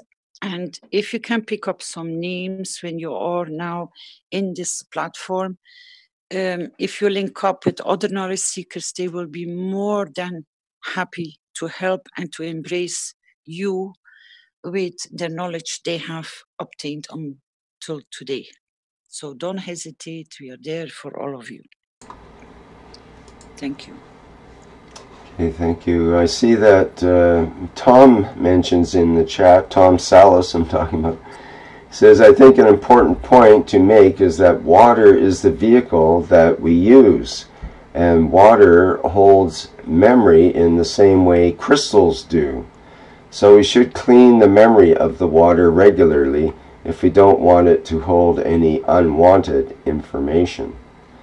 Maybe you want to just talk about that a little bit, Tom. I've promoted you to panelist so that you can speak. Do you want to say something about that? Hi there. Good day. I was I was just doing some cleaning and I saw that there was on one of the chats there, I saw the video I'd made was playing. So I tuned in and I could see you're all having a nice discussion about the potentials of creating the little plasma oasis. So yeah, the point I was just trying to make was that really for me, the information that Dr. Emoto put out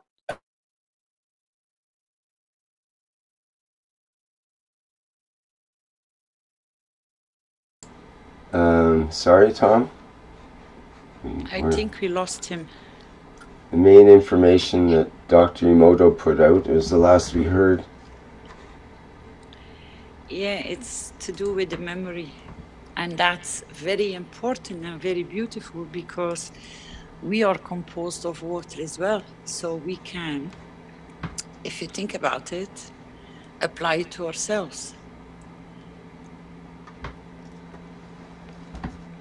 And this is in the medical teachings very present, that how you change the field strength, how you change, we call it in the research up till now, they always refer to it as information, but in so many ways it's plasma field strength, because you work through the field strength of the plasmas which you initially created in matter state.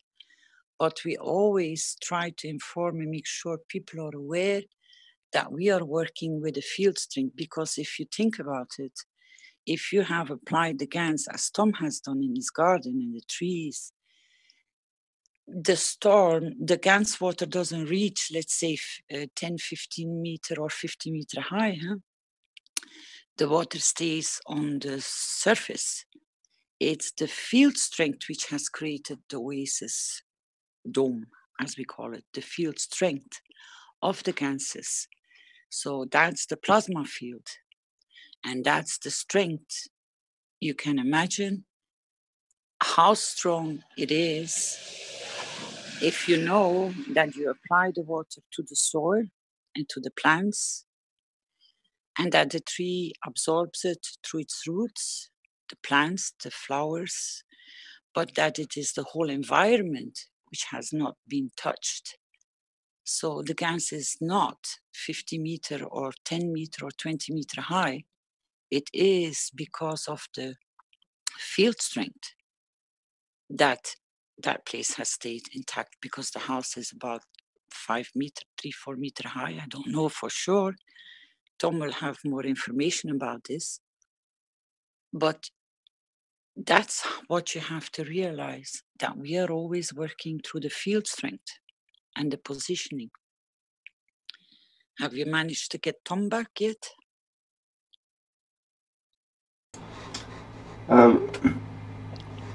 I thought he was just here, but seems to have disappeared again.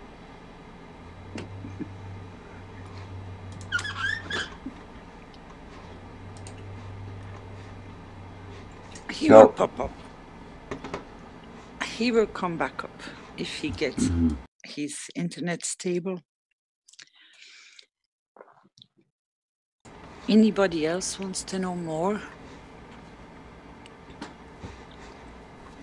I could maybe add a little bit, Caroline, if you want. Hi, good evening. Your name, please? It's Erik from Denmark. Welcome and Happy New Year too. Happy New Year to you also, to all of you. I have, as some of you know, I have been working to heat my house, and so far I have not fully succeeded, but I got partly heated by the plasma. But you meet some obstacles on the way when you try to do this, and I have been thinking a lot about it. And we know that when we have two portions of Gans, not the same amount, then we have a field between them. And the strength of this field depends upon the ratio between the two 2 Gans positions. And the higher the ratio, the more potential difference, whatever term you will use to define this, the harder the flow is. But we have to remember that just like the electron has a certain charge, and this charge it has is actually being revived all the time. It emits some energy and it gets some energy from the environment. And in my understanding, I see exactly the same with the Gans particles. So if we try to heat the house with Gans, and we make a very, very big potential difference in order to get some heat, then when we make this large potential difference, then we are creating a strong field and we are loading the bigger part very hard. And every Gans particle all the time receives energy from the environment and sends it further on again. So if you make a situation where you load the Gans particles harder than its ability to replenish its energy from the environment, then it gets exhausted. So, as I see it, the amount of heat you can get with this system of making some kind of system of bags in your house, whatever method you would like to use to create the fields, I see it as important to consider the amount of Gans used. If you have a lot of Gans in the big part, then it is able to emit a stronger field continually without getting exhausted. And I think the reason we see the medical pads being quite stable for years is that we only use 1 to 2 to 1 or 3 to 1 patches, and it's not desirable in many cases to make them stronger than that, because then it gets too much for the body. But when we want to heat the house and create the field that protects the house from the external environment, and so that the house is dictated what temperature it should achieve, then you have to use much more Gans than you use in other cases in the health application.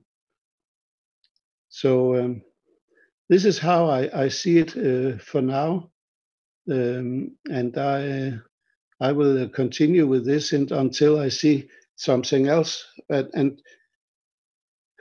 And when you try to heat the house, you also have to remember that no chain is stronger than the weakest link. If you don't make an arrangement of Gans bags so you cover the house, so you don't have any weak spot where the external environment can get in and start dictating the temperature in the house, then you have a problem. So you really have to experiment and find some system in organizing your bags so that you can create this protective environment for the house. And one last thing, I remember Mr. Keshe said that if the storm had lasted a few days more, then it would have been destroyed, because then the Ganses would have been exhausted. That was my 2 cents on it. Thank you. Great, thank you, Eric. Any questions for Eric about that?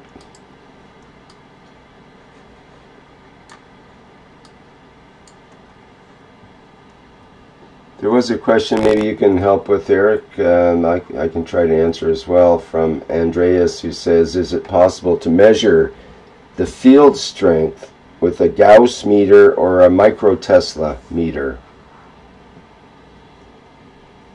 And anything you would like to, you're an electrical person, right, Eric? Do you have an answer to that?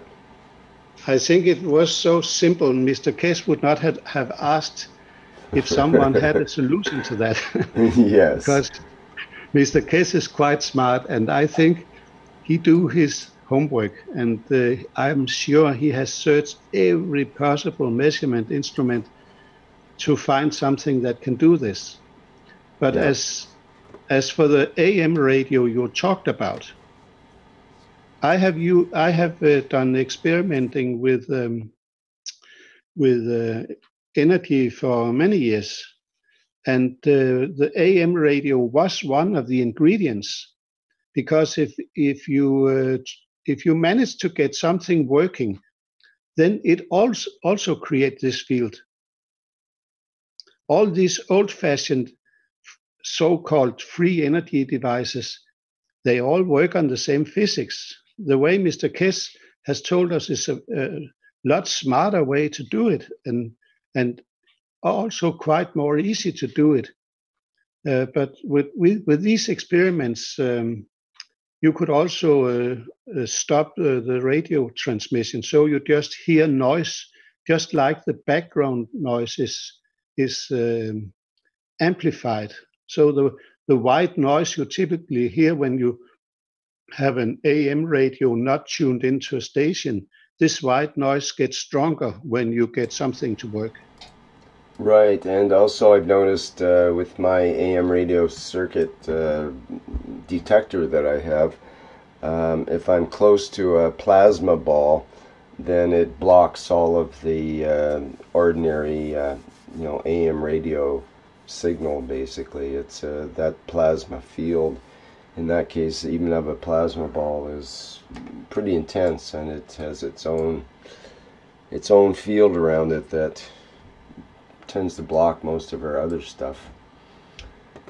It's the same story again, because when you have your plasma ball, it dictates the environment around it. So just like what we try to do in the house to dictate the environment in the house, so we get the temperature we want, independent on the outside temperature. The same goes for a radio signal. It's also an external field that comes in, but your plasma ball is so strong that it has a certain range, and within that range, it is so strong that it dictates the field and not the radio station positioned far away from you. In fact, it has a field over a meter away from the plasma ball, and it's a definite field. Beyond that meter radius, it drops off just immediately. And you can use something like the field strength meter that Andreas talked about and detect that kind of field from a plasma ball as an example. And it's very, very definitive. It's like a sphere of field around it's actually not a sphere, it's more like a vortex around the ball of the plasma ball. So it's like more of an apple shape or a donut shape field coming out of the plasma ball. Anybody can try that, even with one of those simple electrical detectors that beeps when you use it. You can definitely tell where that field stops. There's like a Coulomb barrier, you could say, of this is my field, and if I was the plasma ball, I would be inside this sort of impenetrable area that would be my domain, and it drops off radically outside of that 1 meter radius. It's quite interesting. Along those lines, I wanted to show, now Mr. Keshe has experimented with different devices to notate the fields. So I just, out of curiosity, I wanted to tell people about it, and also, let me put it up here as a share. I went into, just into my browser, and I put in 129 Tesla as the search coordinates for Google. So 129 Tesla should bring up all kinds of Tesla stuff, but what it brings up is some of the videos from the Keshe Foundation, from the breakthrough 129 Tesla from the Spaceship Institute lab, in this case of October of 2016 and so on here. And people can look at that if they like. It shows basically the peak reading of over 129 Tesla magnetic field using a special sensor, magnetic sensor apparatus, as you can see here, and so on. And that is actually a world record in magnetic field pulse. And it's you could see the pulses were increasing as through the video, and it finally actually you can see these the arrow moving up and down in the detector there.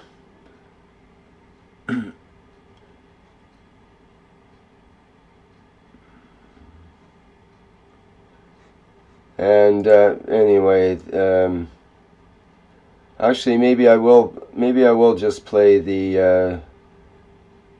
I've got some music in there that might be not desirable, so I don't think I can play it, but I can show the.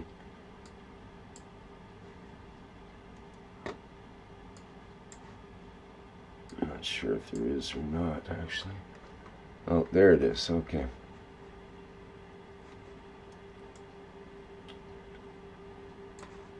Okay, I'll play the part that shows the large spike coming up here. Okay, you can see it's hard to read, but the meter says about 97 on it there now.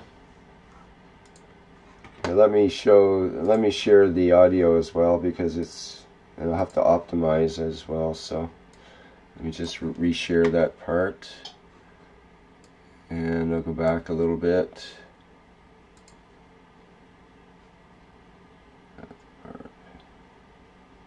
Okay, here we go.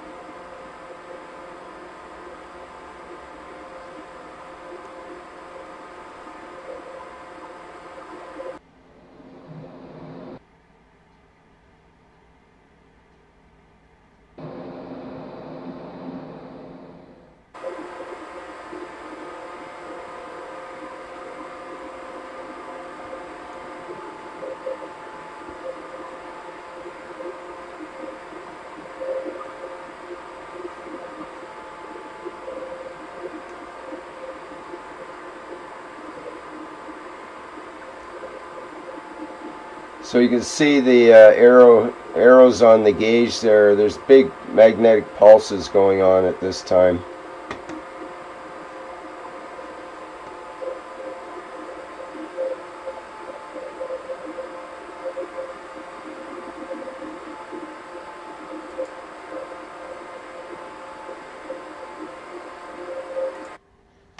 Okay, so that was basically it on that.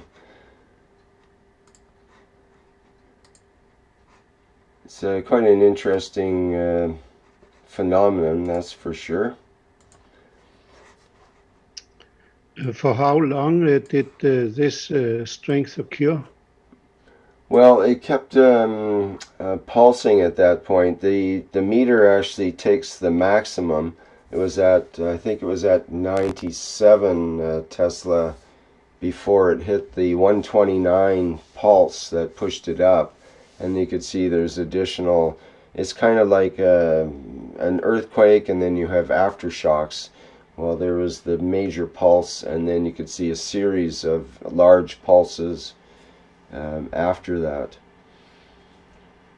And but that was the maximum. And this was over many, many hours. I think several days of running tests like that before it started to build up. Eventually, it built up the magnetic fields, and finally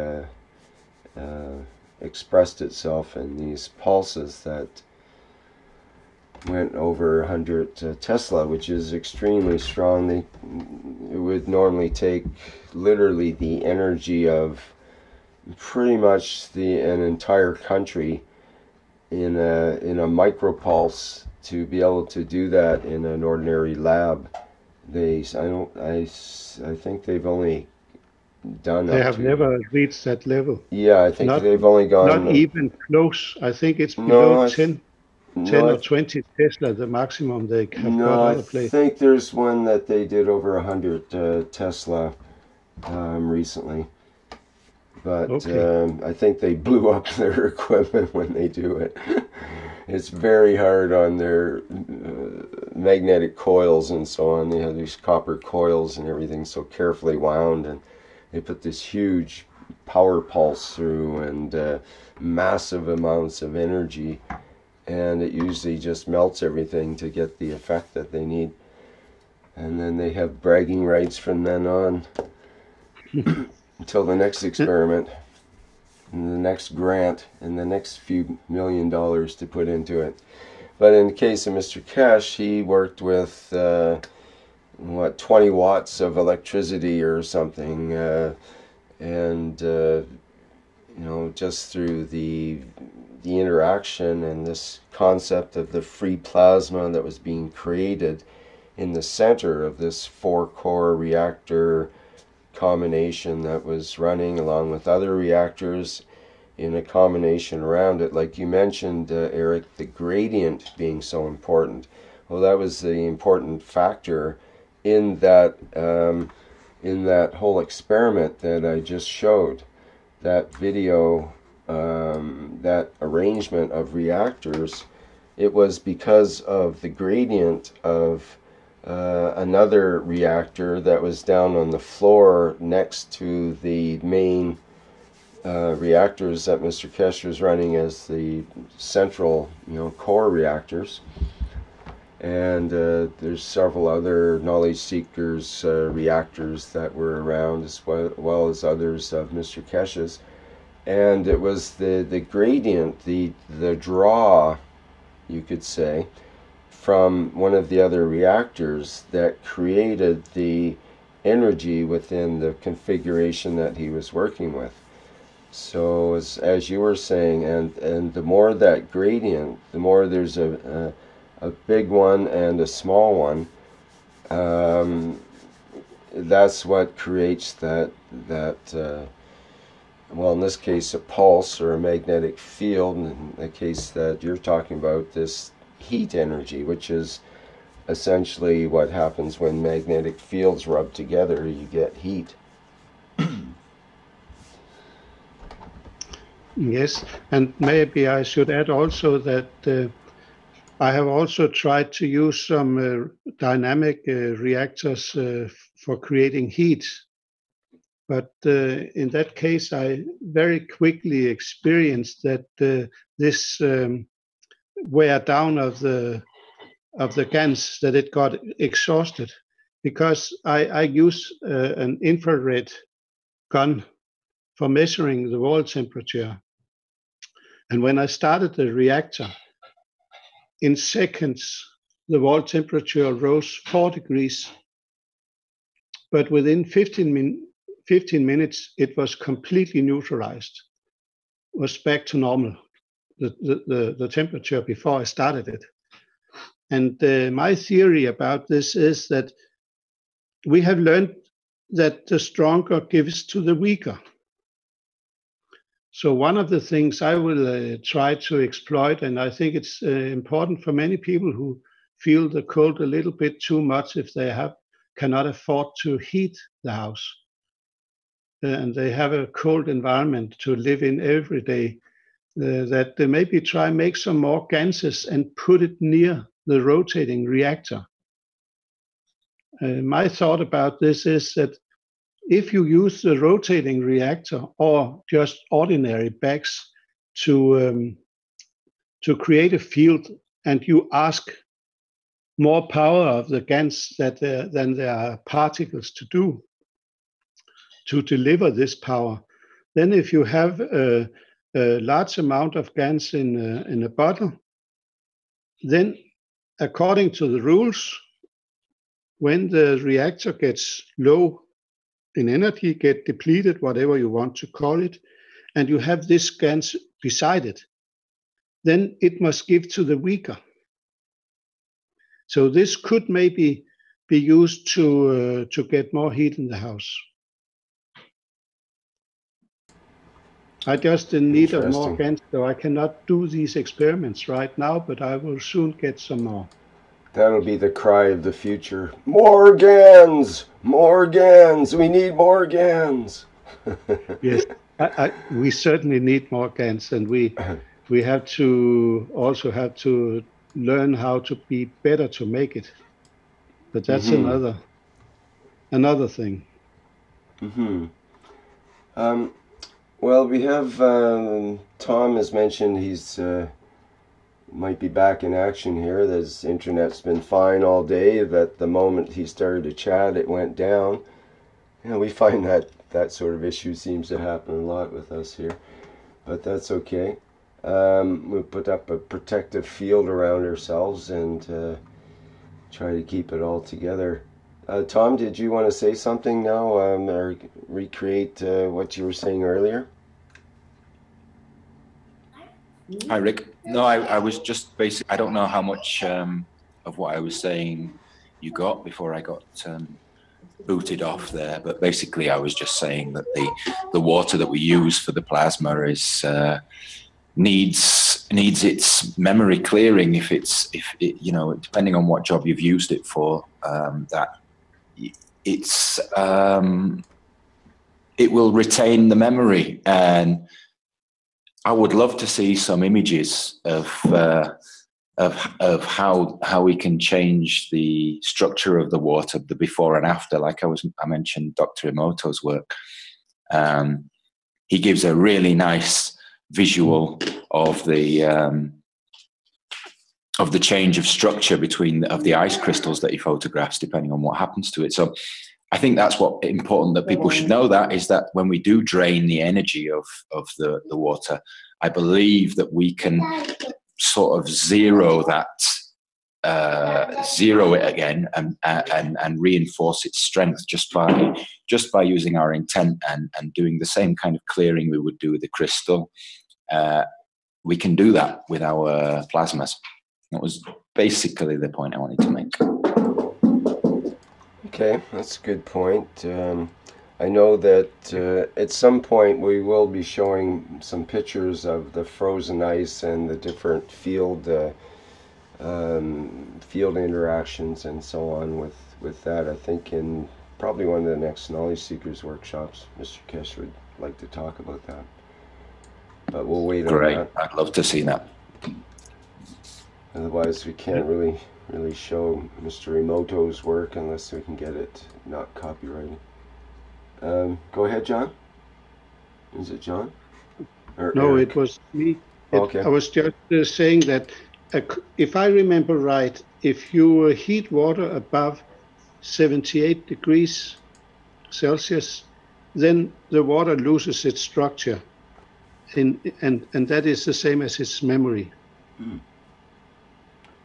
But I will advise, if you have the opportunity to get distilled water, use that, because distilled water is cleared, it's free of foreign matter if it's done properly, and so it is ready to accept fields from outside in a true way, not having some mind of its own when you start programming it.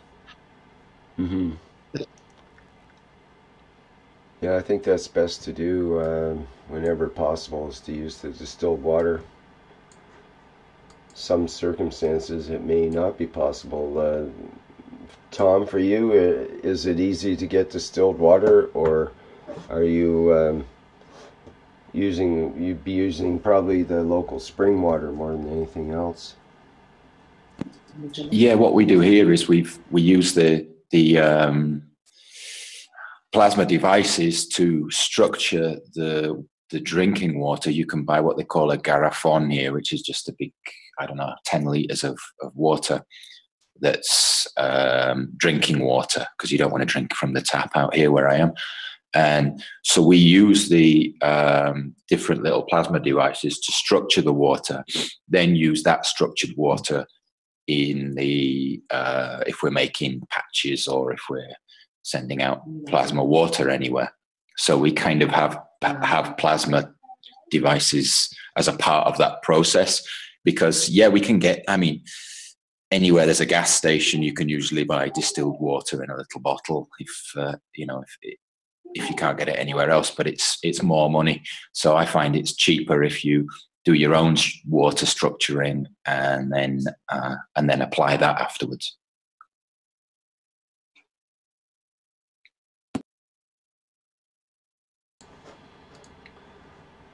Okay. Is there anything else you wanted to add, Tom, about any other parts of our topics, or anything else you wanted to bring up?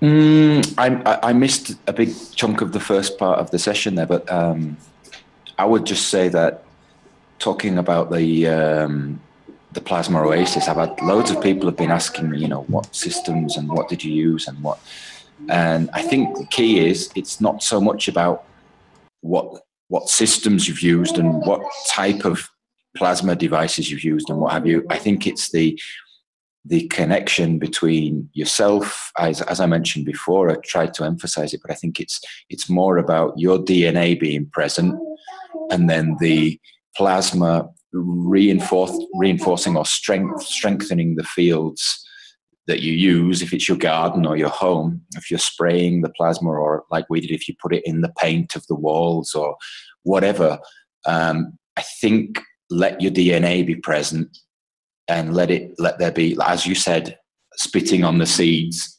It's the same thing, making your DNA very present, and then the plasma will just has something to grab hold of, is the way I kind of look at it. And at that point, the fields get stronger, and then you have a vehicle now where your intent is also comes into play, and it becomes a very, very integral part of the process. And so at that point, what do you want to happen? You know, and that's the way to get a stronger interaction between yourself and the area that you want to try and be the guardian of and look after.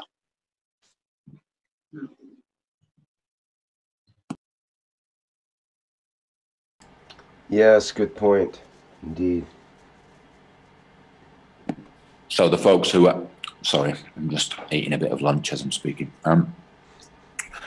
Yeah, the folks who are sort of eager, very, very eager to know exactly what was used out there in Dominica, I don't even see it as so relevant, you know? People are looking for the physical, what did you use and how did you use it and exactly how did you apply it to be able to replicate that. And I don't see that it really works like that. I think once you're working with plasma, there are many, many, many ways that you can connect with it depending on what it is. It can just be plasma water. It can be a Magrav device. It can be jars of Gans scattered around the place. To me, this is just my opinion. I mean, you know, take it or leave it, but I think that's more important, is just using plasma in whatever way, shape or form, and strengthening that connection with the DNA. I don't think it's so much to do with exactly what in the matter state you used, you know? So, well, when you think about it, we're walking around with probably, most of us, at least 50 kilos of Gans in our own physicality, and we're running around looking for Gans to use. when we should be using our own Gans to, we can create these fields ourselves, essentially. Yeah, and we're talking about adding different reactors to put them next to the plasma to strengthen it and what have you, and just be aware that we are that reactor and we have that same potential. So we can go searching for the more Gans. Just remember that we're the Gans, and we've got our plasma devices. Most of us are functioning very well, and put that into the equation, and there are ways of increasing and decreasing our fields. So just remember, and while you're searching for more Gans, just remember you're it, and you're there and you're present, So I keep saying the same thing, but I don't know if folks hear it, but I think that's important, is just get the connection going between yourself and whatever the plasma device is, or the liquid plasma, or whatever you've got access to.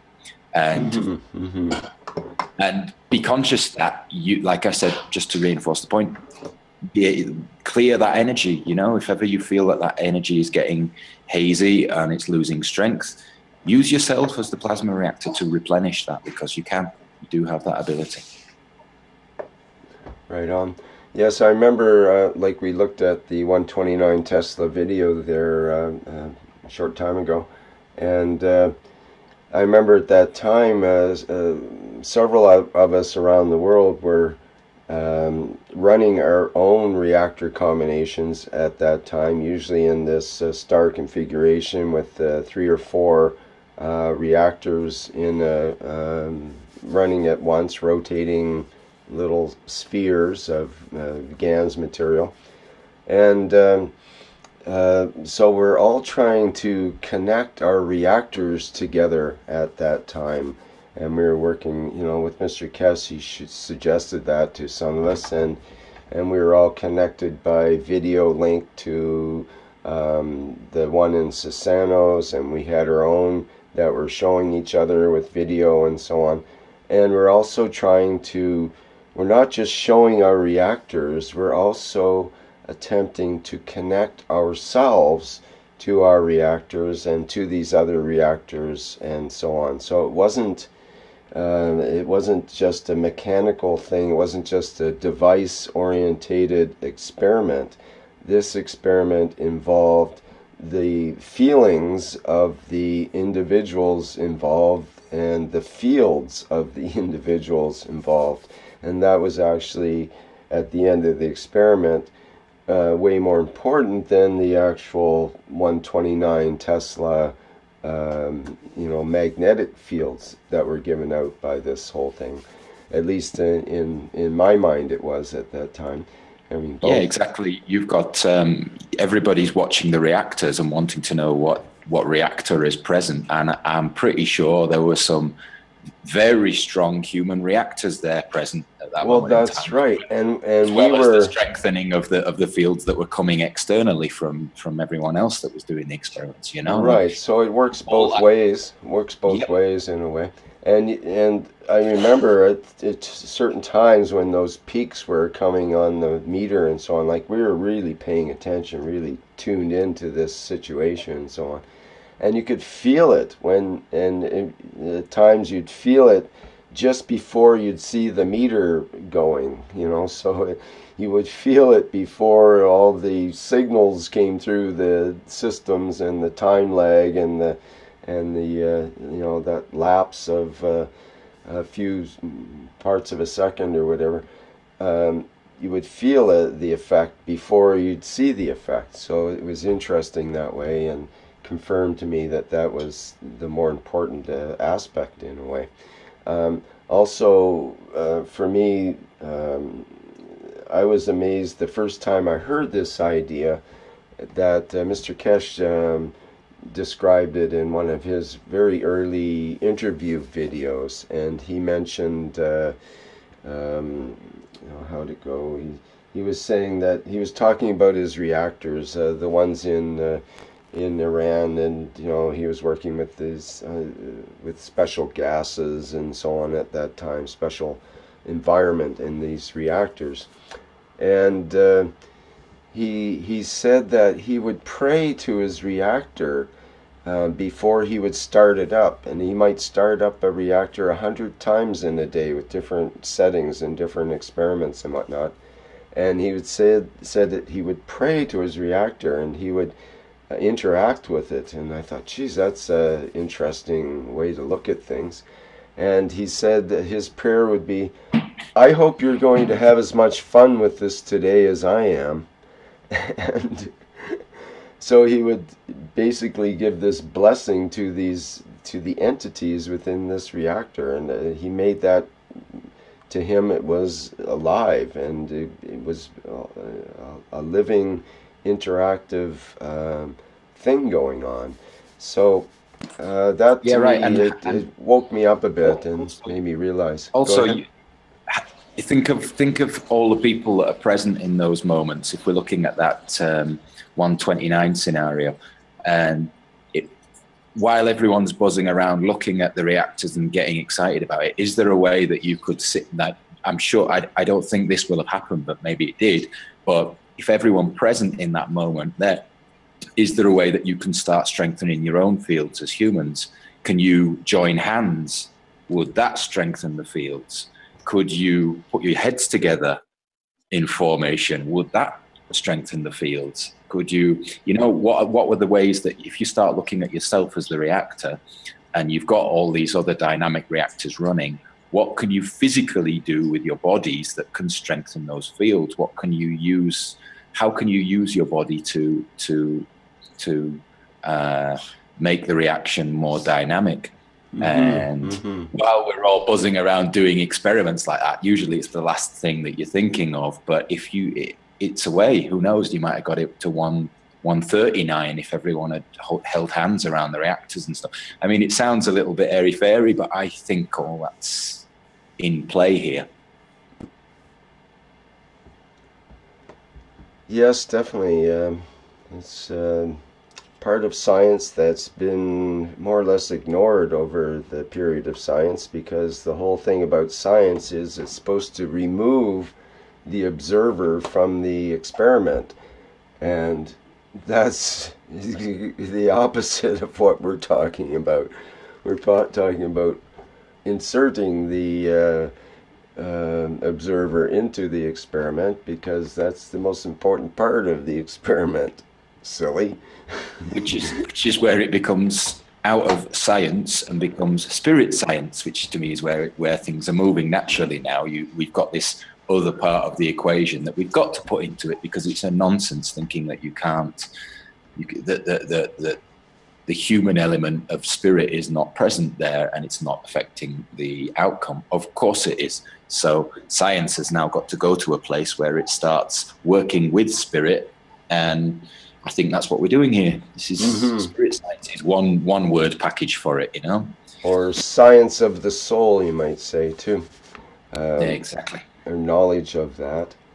And yeah, that's it's hard for people that are brought up in the sciencey kind of environment of modern, so-called modern science, in modern education, in a university background, that kind of thing, where again there's been this emphasis to, in most universities, it depends, but to separate science from religion and from spirit stuff and anything else that they can't measure with a so-called scientific instrument, at least the old type instruments. And that is, I mean, there's been a really strong wish to do that ever since science came around. That's the whole idea, is to try to keep it separate from all the religious inferences, and the separation of state and religion also goes with science that way.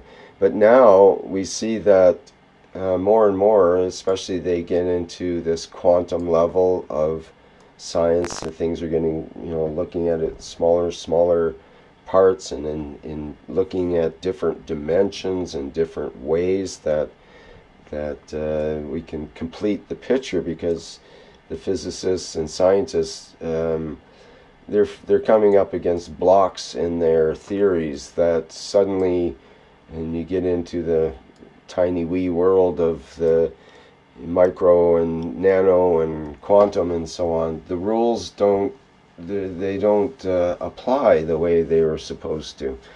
And all of a sudden they have to make up stuff like, oh, well, there's 80% of the mass of the universe is in dark matter, and they sort of hum and haw and cough and spit a little bit over that one, and they can't properly explain it. And it's there's some embarrassing, really seriously embarrassing situations coming up for physicists and chemists and some of the others of the old school ways of thinking at this point in time. Trapped in the matter state, I call that. Yes, indeed.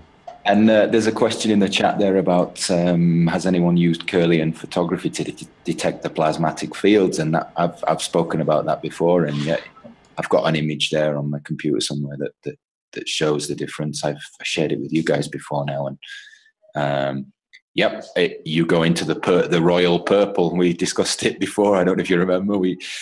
You get into the royal purple zone if you when you start working with the plasma fields, and you get a very beautiful balanced auric field at that point in time, and that ties into what we're talking about here. It's outside the realm of the matter state, and I call it light. I don't know what you guys call it, but you're getting into the world of light there, and the advanced human is a light being, so we're coming out of the matter state and we're moving into those what I call light. Or plasma state sometimes is talked about, but not in the sense of the ordinary sciencey definition of plasma. Even though the plasma scientists of today will tell you that 99.98% of the universe is composed of plasma, but they'll still tell you that the table in front of them and you are all composed of matter. And that's where the problem comes in, because it's essentially all plasma, including what we think is matter. If you look at it closely, it's all rotating magnetic fields and plasmatic field interactions and all of that, if we choose to look at it that way. But as I've pulled up the image if you want me to do a screen share there for Freddie. Let me just can you give me permission to screen share? I think you can go ahead, but I'll stop the share and you can go ahead there. Continue screen share. You got that? Just a second, I have to find everything back here again.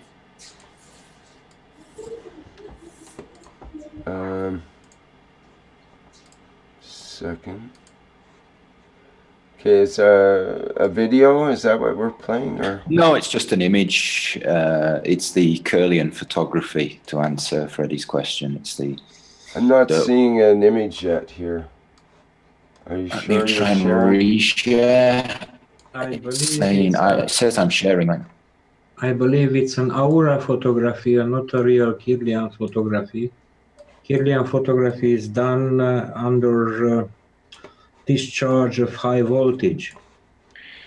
And these aura photos are done by a patented system where a camera is connected to a device which has two plates on which the subject has to put its hands, and it's measuring some electric properties of the body, and this is how it creates the colors. So I know these are very popular on different booths on fairs, but we don't know how accurate they are.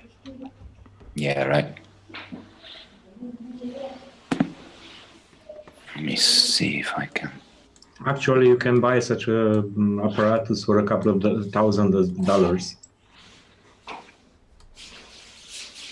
And so the difference that we're looking at there, Sandor, between the one image and the other, what are we actually looking at there?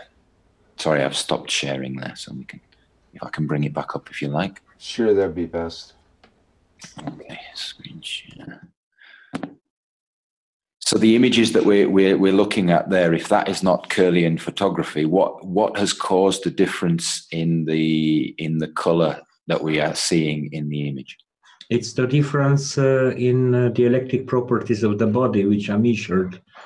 So the subject has to put his palms on two metal plates, which are left and right from him during the photo. So it's the we electric. don't know what kind of measuring is done. We don't know. The electrical discharge from the body. Yeah, some properties of the bodies are changed.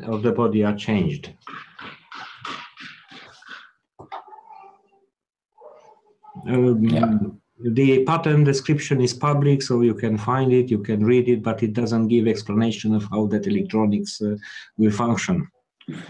So we're in uncharted territory there, but we can see the difference, right? What's interesting is there is a difference, regardless of where and the what. We're looking at a distinct difference in color there, right? Absolutely. So something changed. Yeah, something changed. Okay, I'll stop the screen share there. Thanks, Rick. Thank you. The actual Kirlian photo has been done, for instance, putting a live matter like a leaf, for instance, between two plates. Sometimes the plates are in an angle, sometimes they are parallel, and they are making a high voltage discharge in a dark room there. And it's produced, and under it, it is a photo film. And the high voltage discharge makes some certain patterns of those sparks which illuminate the photo film, and it creates such a image of the electric discharges. And there are differences between live leaf and dead leaf. Also, there are some versions where you can put your palm or your finger into the apparatus and can make such a photo. It is disputed very much so what it means, but there are differences, of course, between different stages. Would be nice to see if we can find any images where plasma's been used in that case. It would be interesting. Yeah, sure. I studied those in the 70s. I studied a lot. Before you had pots of Gans around the house, right? Yes. We had pots of gems and other things in the house.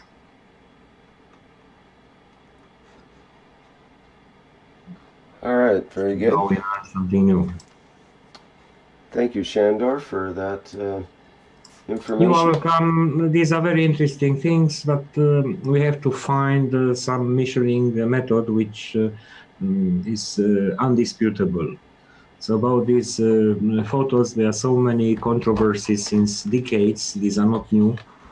And some people accept them, some don't accept them, so there is a difference.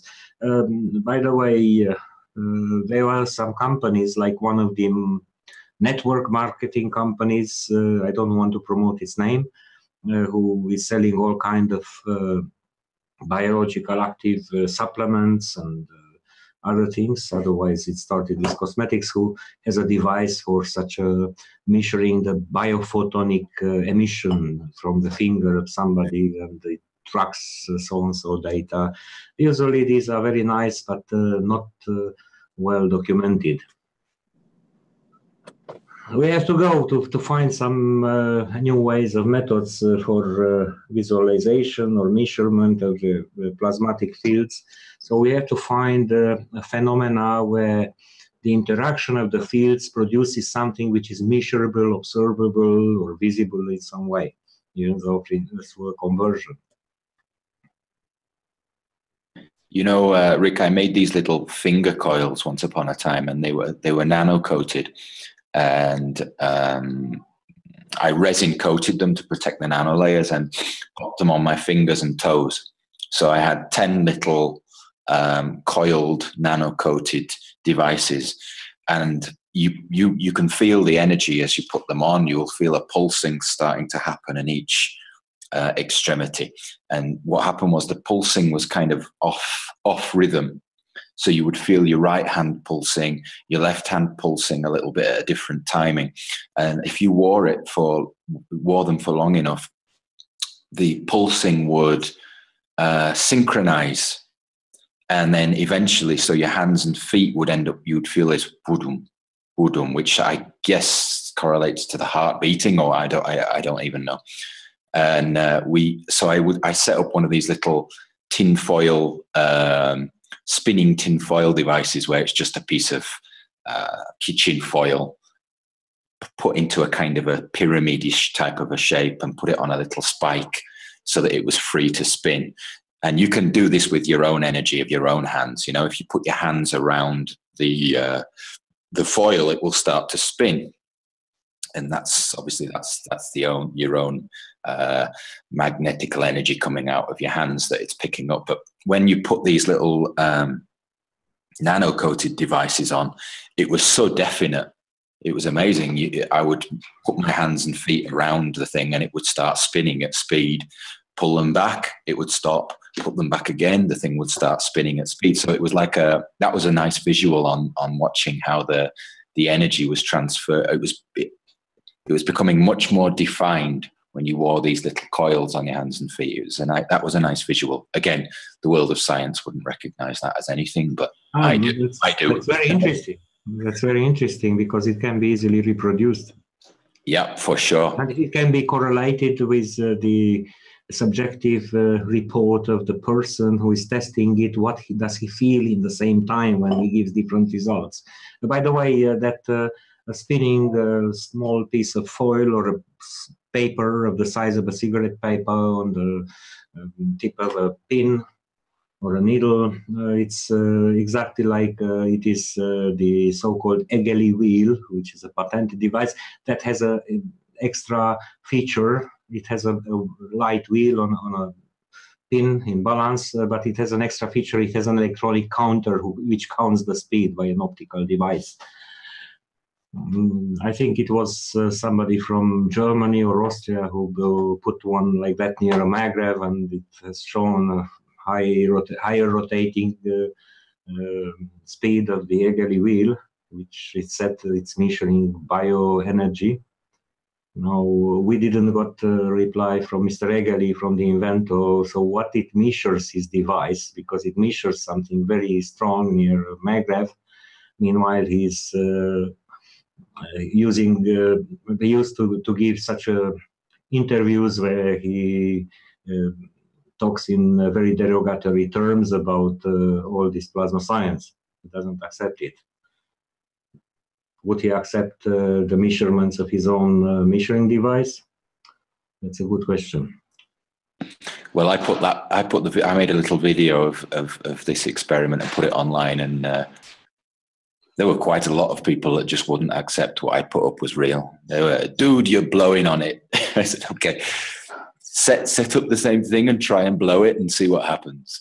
Cover it with a plastic, transparent, disposable plastic cup.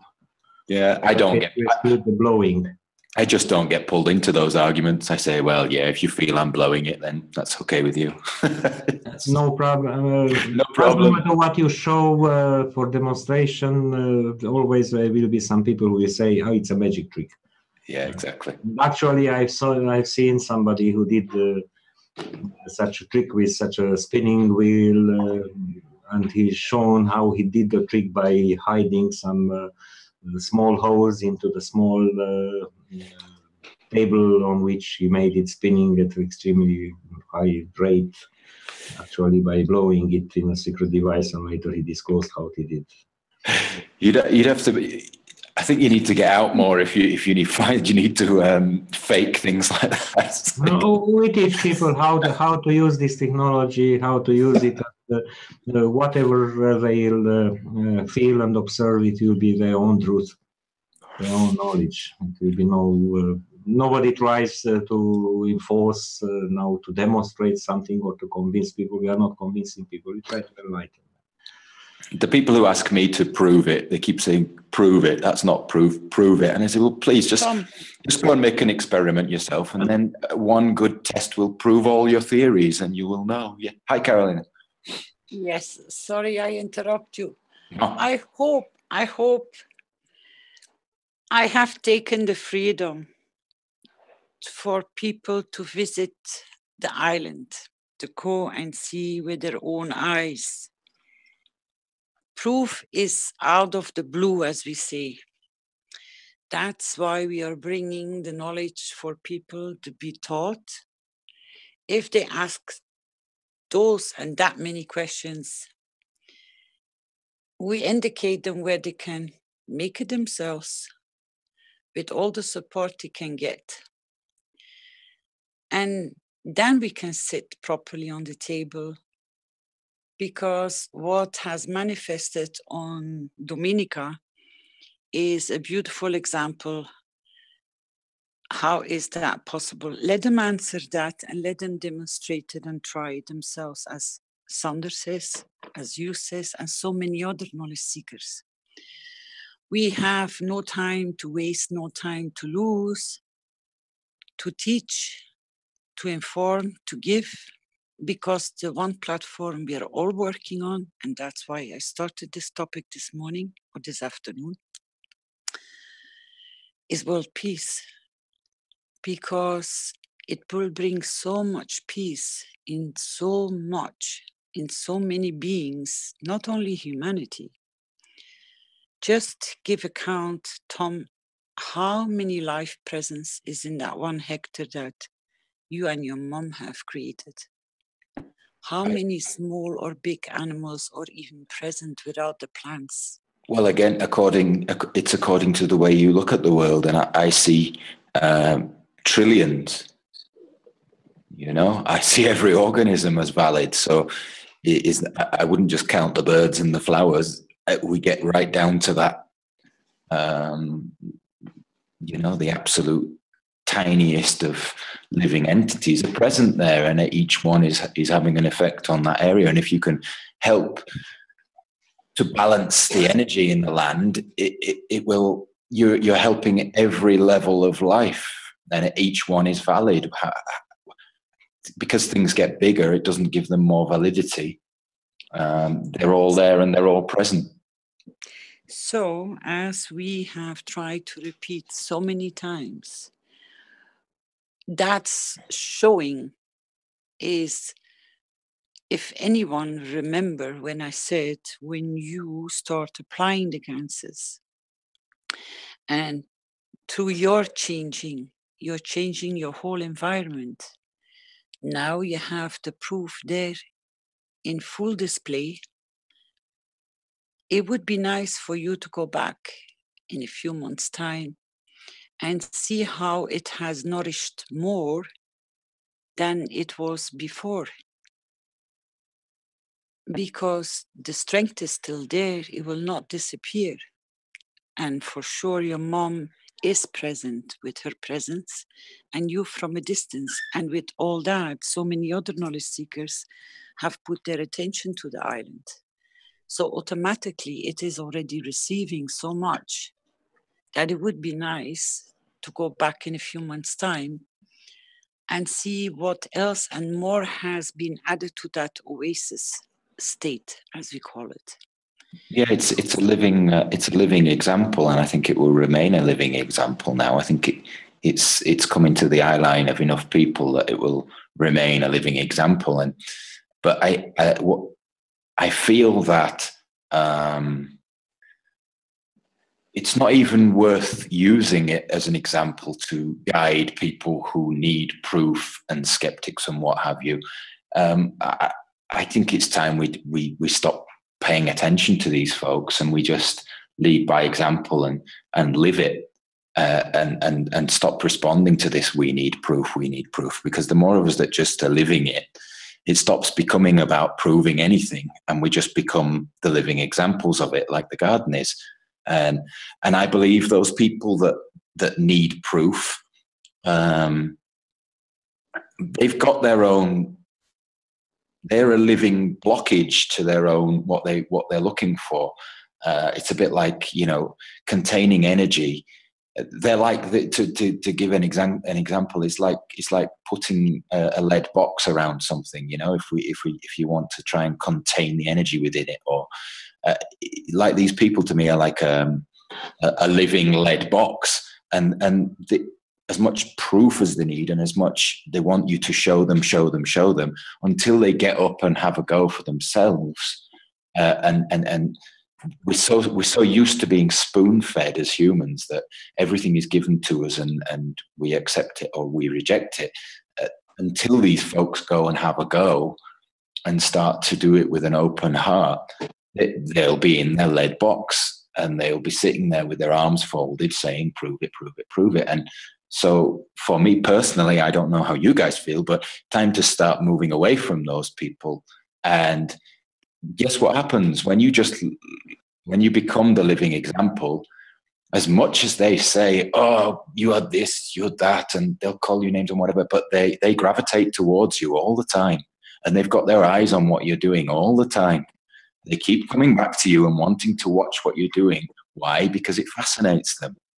And I think there are a lot of people that live like that now that are working in the plasma community. They're just doing it. They're not bothered about showing and proving anything. It's just like me. I like to put things up in Facebook that I do that are nice little things that I observe and whatever, but it's not there to prove anything. It's just, I'm just sharing it to try and inspire the next guy. Oh, you know, oh, great, I'll have a go at that. And the more of us that start doing that with a positive energy rather than an energy that is about proving everything, the more we're going to inspire people. And I see the wave of what's happening in the plasma community, and it's lovely because that's what I see is naturally happening. The good people with good energy are picking it up and running with it, and all of them start showing what they're doing and the results they're getting. And there's a reaction, you know, there's a knock-on effect that happens. That's great. That just leaves all those skeptics behind.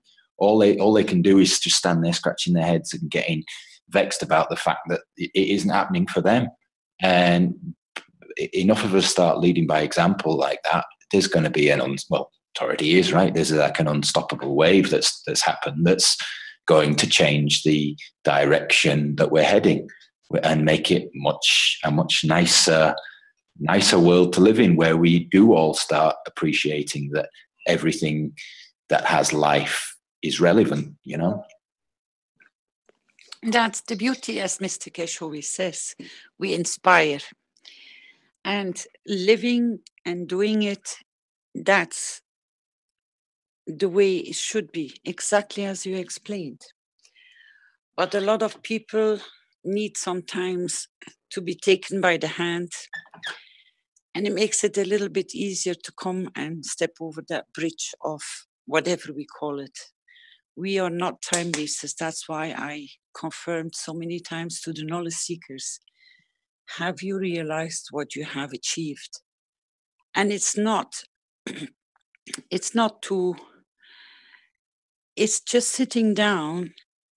How have you achieved it? Because you got up and you did it exactly as you explained. You do it, you achieve it, you see it moving, you see it sharing, and then you're so amazed, and it's such a pleasure, it's such a beauty that you realize it has to go on to other people. It has to be shared. And this is the beauty why we call all of you knowledge seekers. They are the doers, and they are the ones which are moving forward. It is no problem that people stay on the sideline. It's just we keep on going. And the more we share and the more we teach, the more knowledge will be revealed. And as we are maturing in our own way, and this is the beauty of this platform, just go back to the beginning and see how much knowledge has been shared, how much beauty has been given. And all of us are contributing to it. And it's through the questions and the answers, and then this triggers somebody else, because I've just read the chat. People are moving. They're going to do this and they're going to do that, and they're going to come back and give the feedback, but they share it with everyone.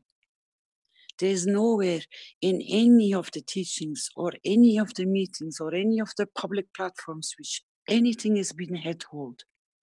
Everything is on the table, open to share and to enjoy. And as what you need or I need, or you enjoy the pictures and the videos, and then the other person works with the energy, and then Sander works with more complicated things, and then you hear Rick sharing, and then you hear others sharing. It all comes together because I take and receive share from you, you receive a share from the other one, and that's how it gets completed. That's how we're getting, as we say, started off.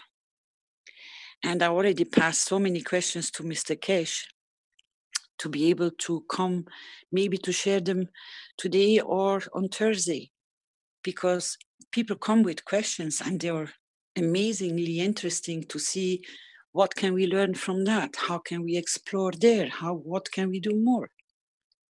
So I appreciate and I thank all of you for all your sharing, because as much as we learn from one another, we also give to one another. And the whole topic from today for the new year is to create as much peace for everything, for the whole environment. As you said, Tom, there is so much more present in that 1 hectare. We haven't even mentioned the bacteria and the viruses and whatever is flourishing within that field around your mom's house.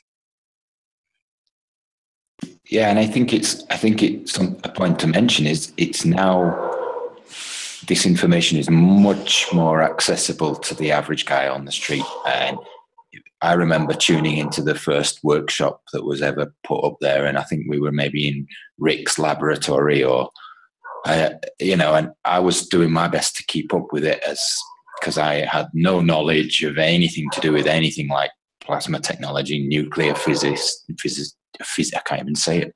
And I stuck with it, and through the years, I inch by inch managed to get what you guys were talking about.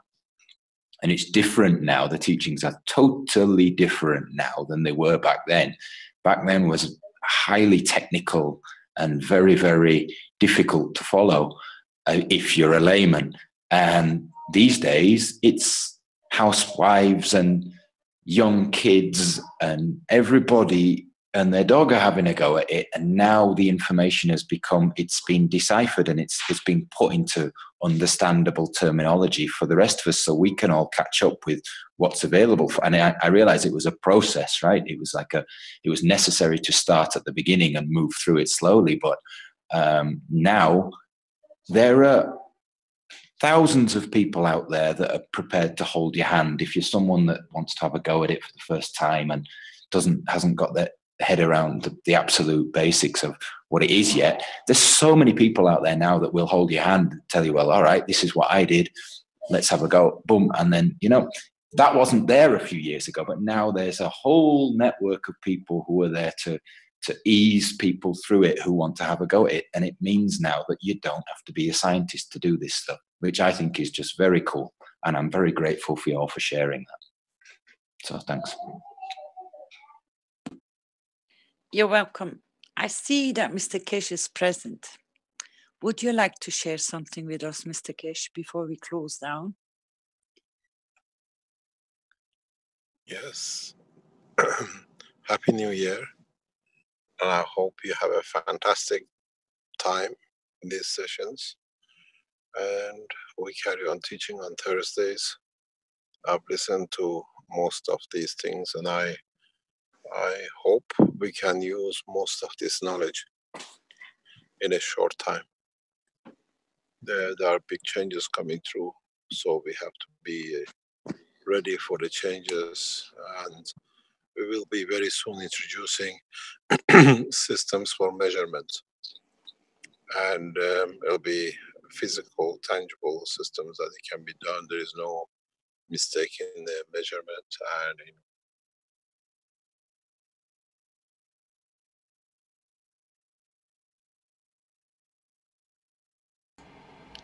Hello?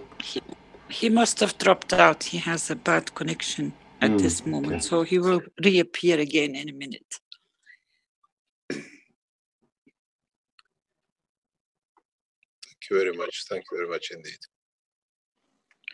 We did not hear the last part because you dropped out, Mr. Keshe.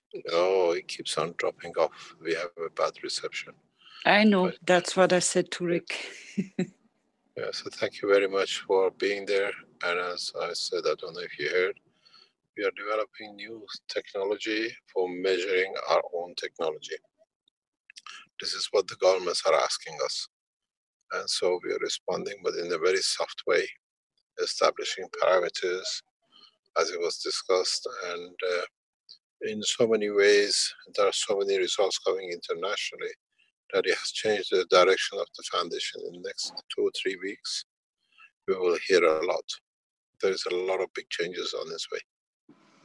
And thank you very much for everyone, for everything you're doing. And I wish you a very successful year.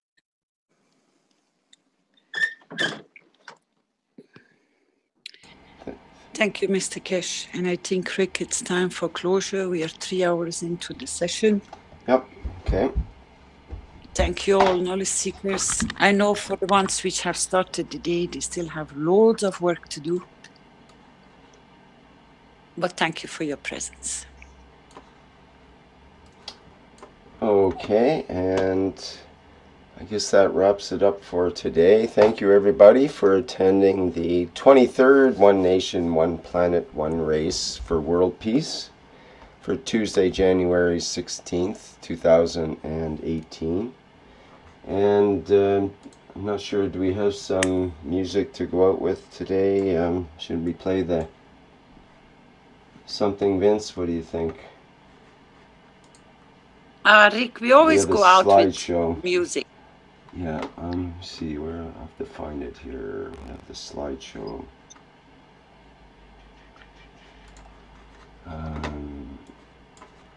Just a second, I'll find it here.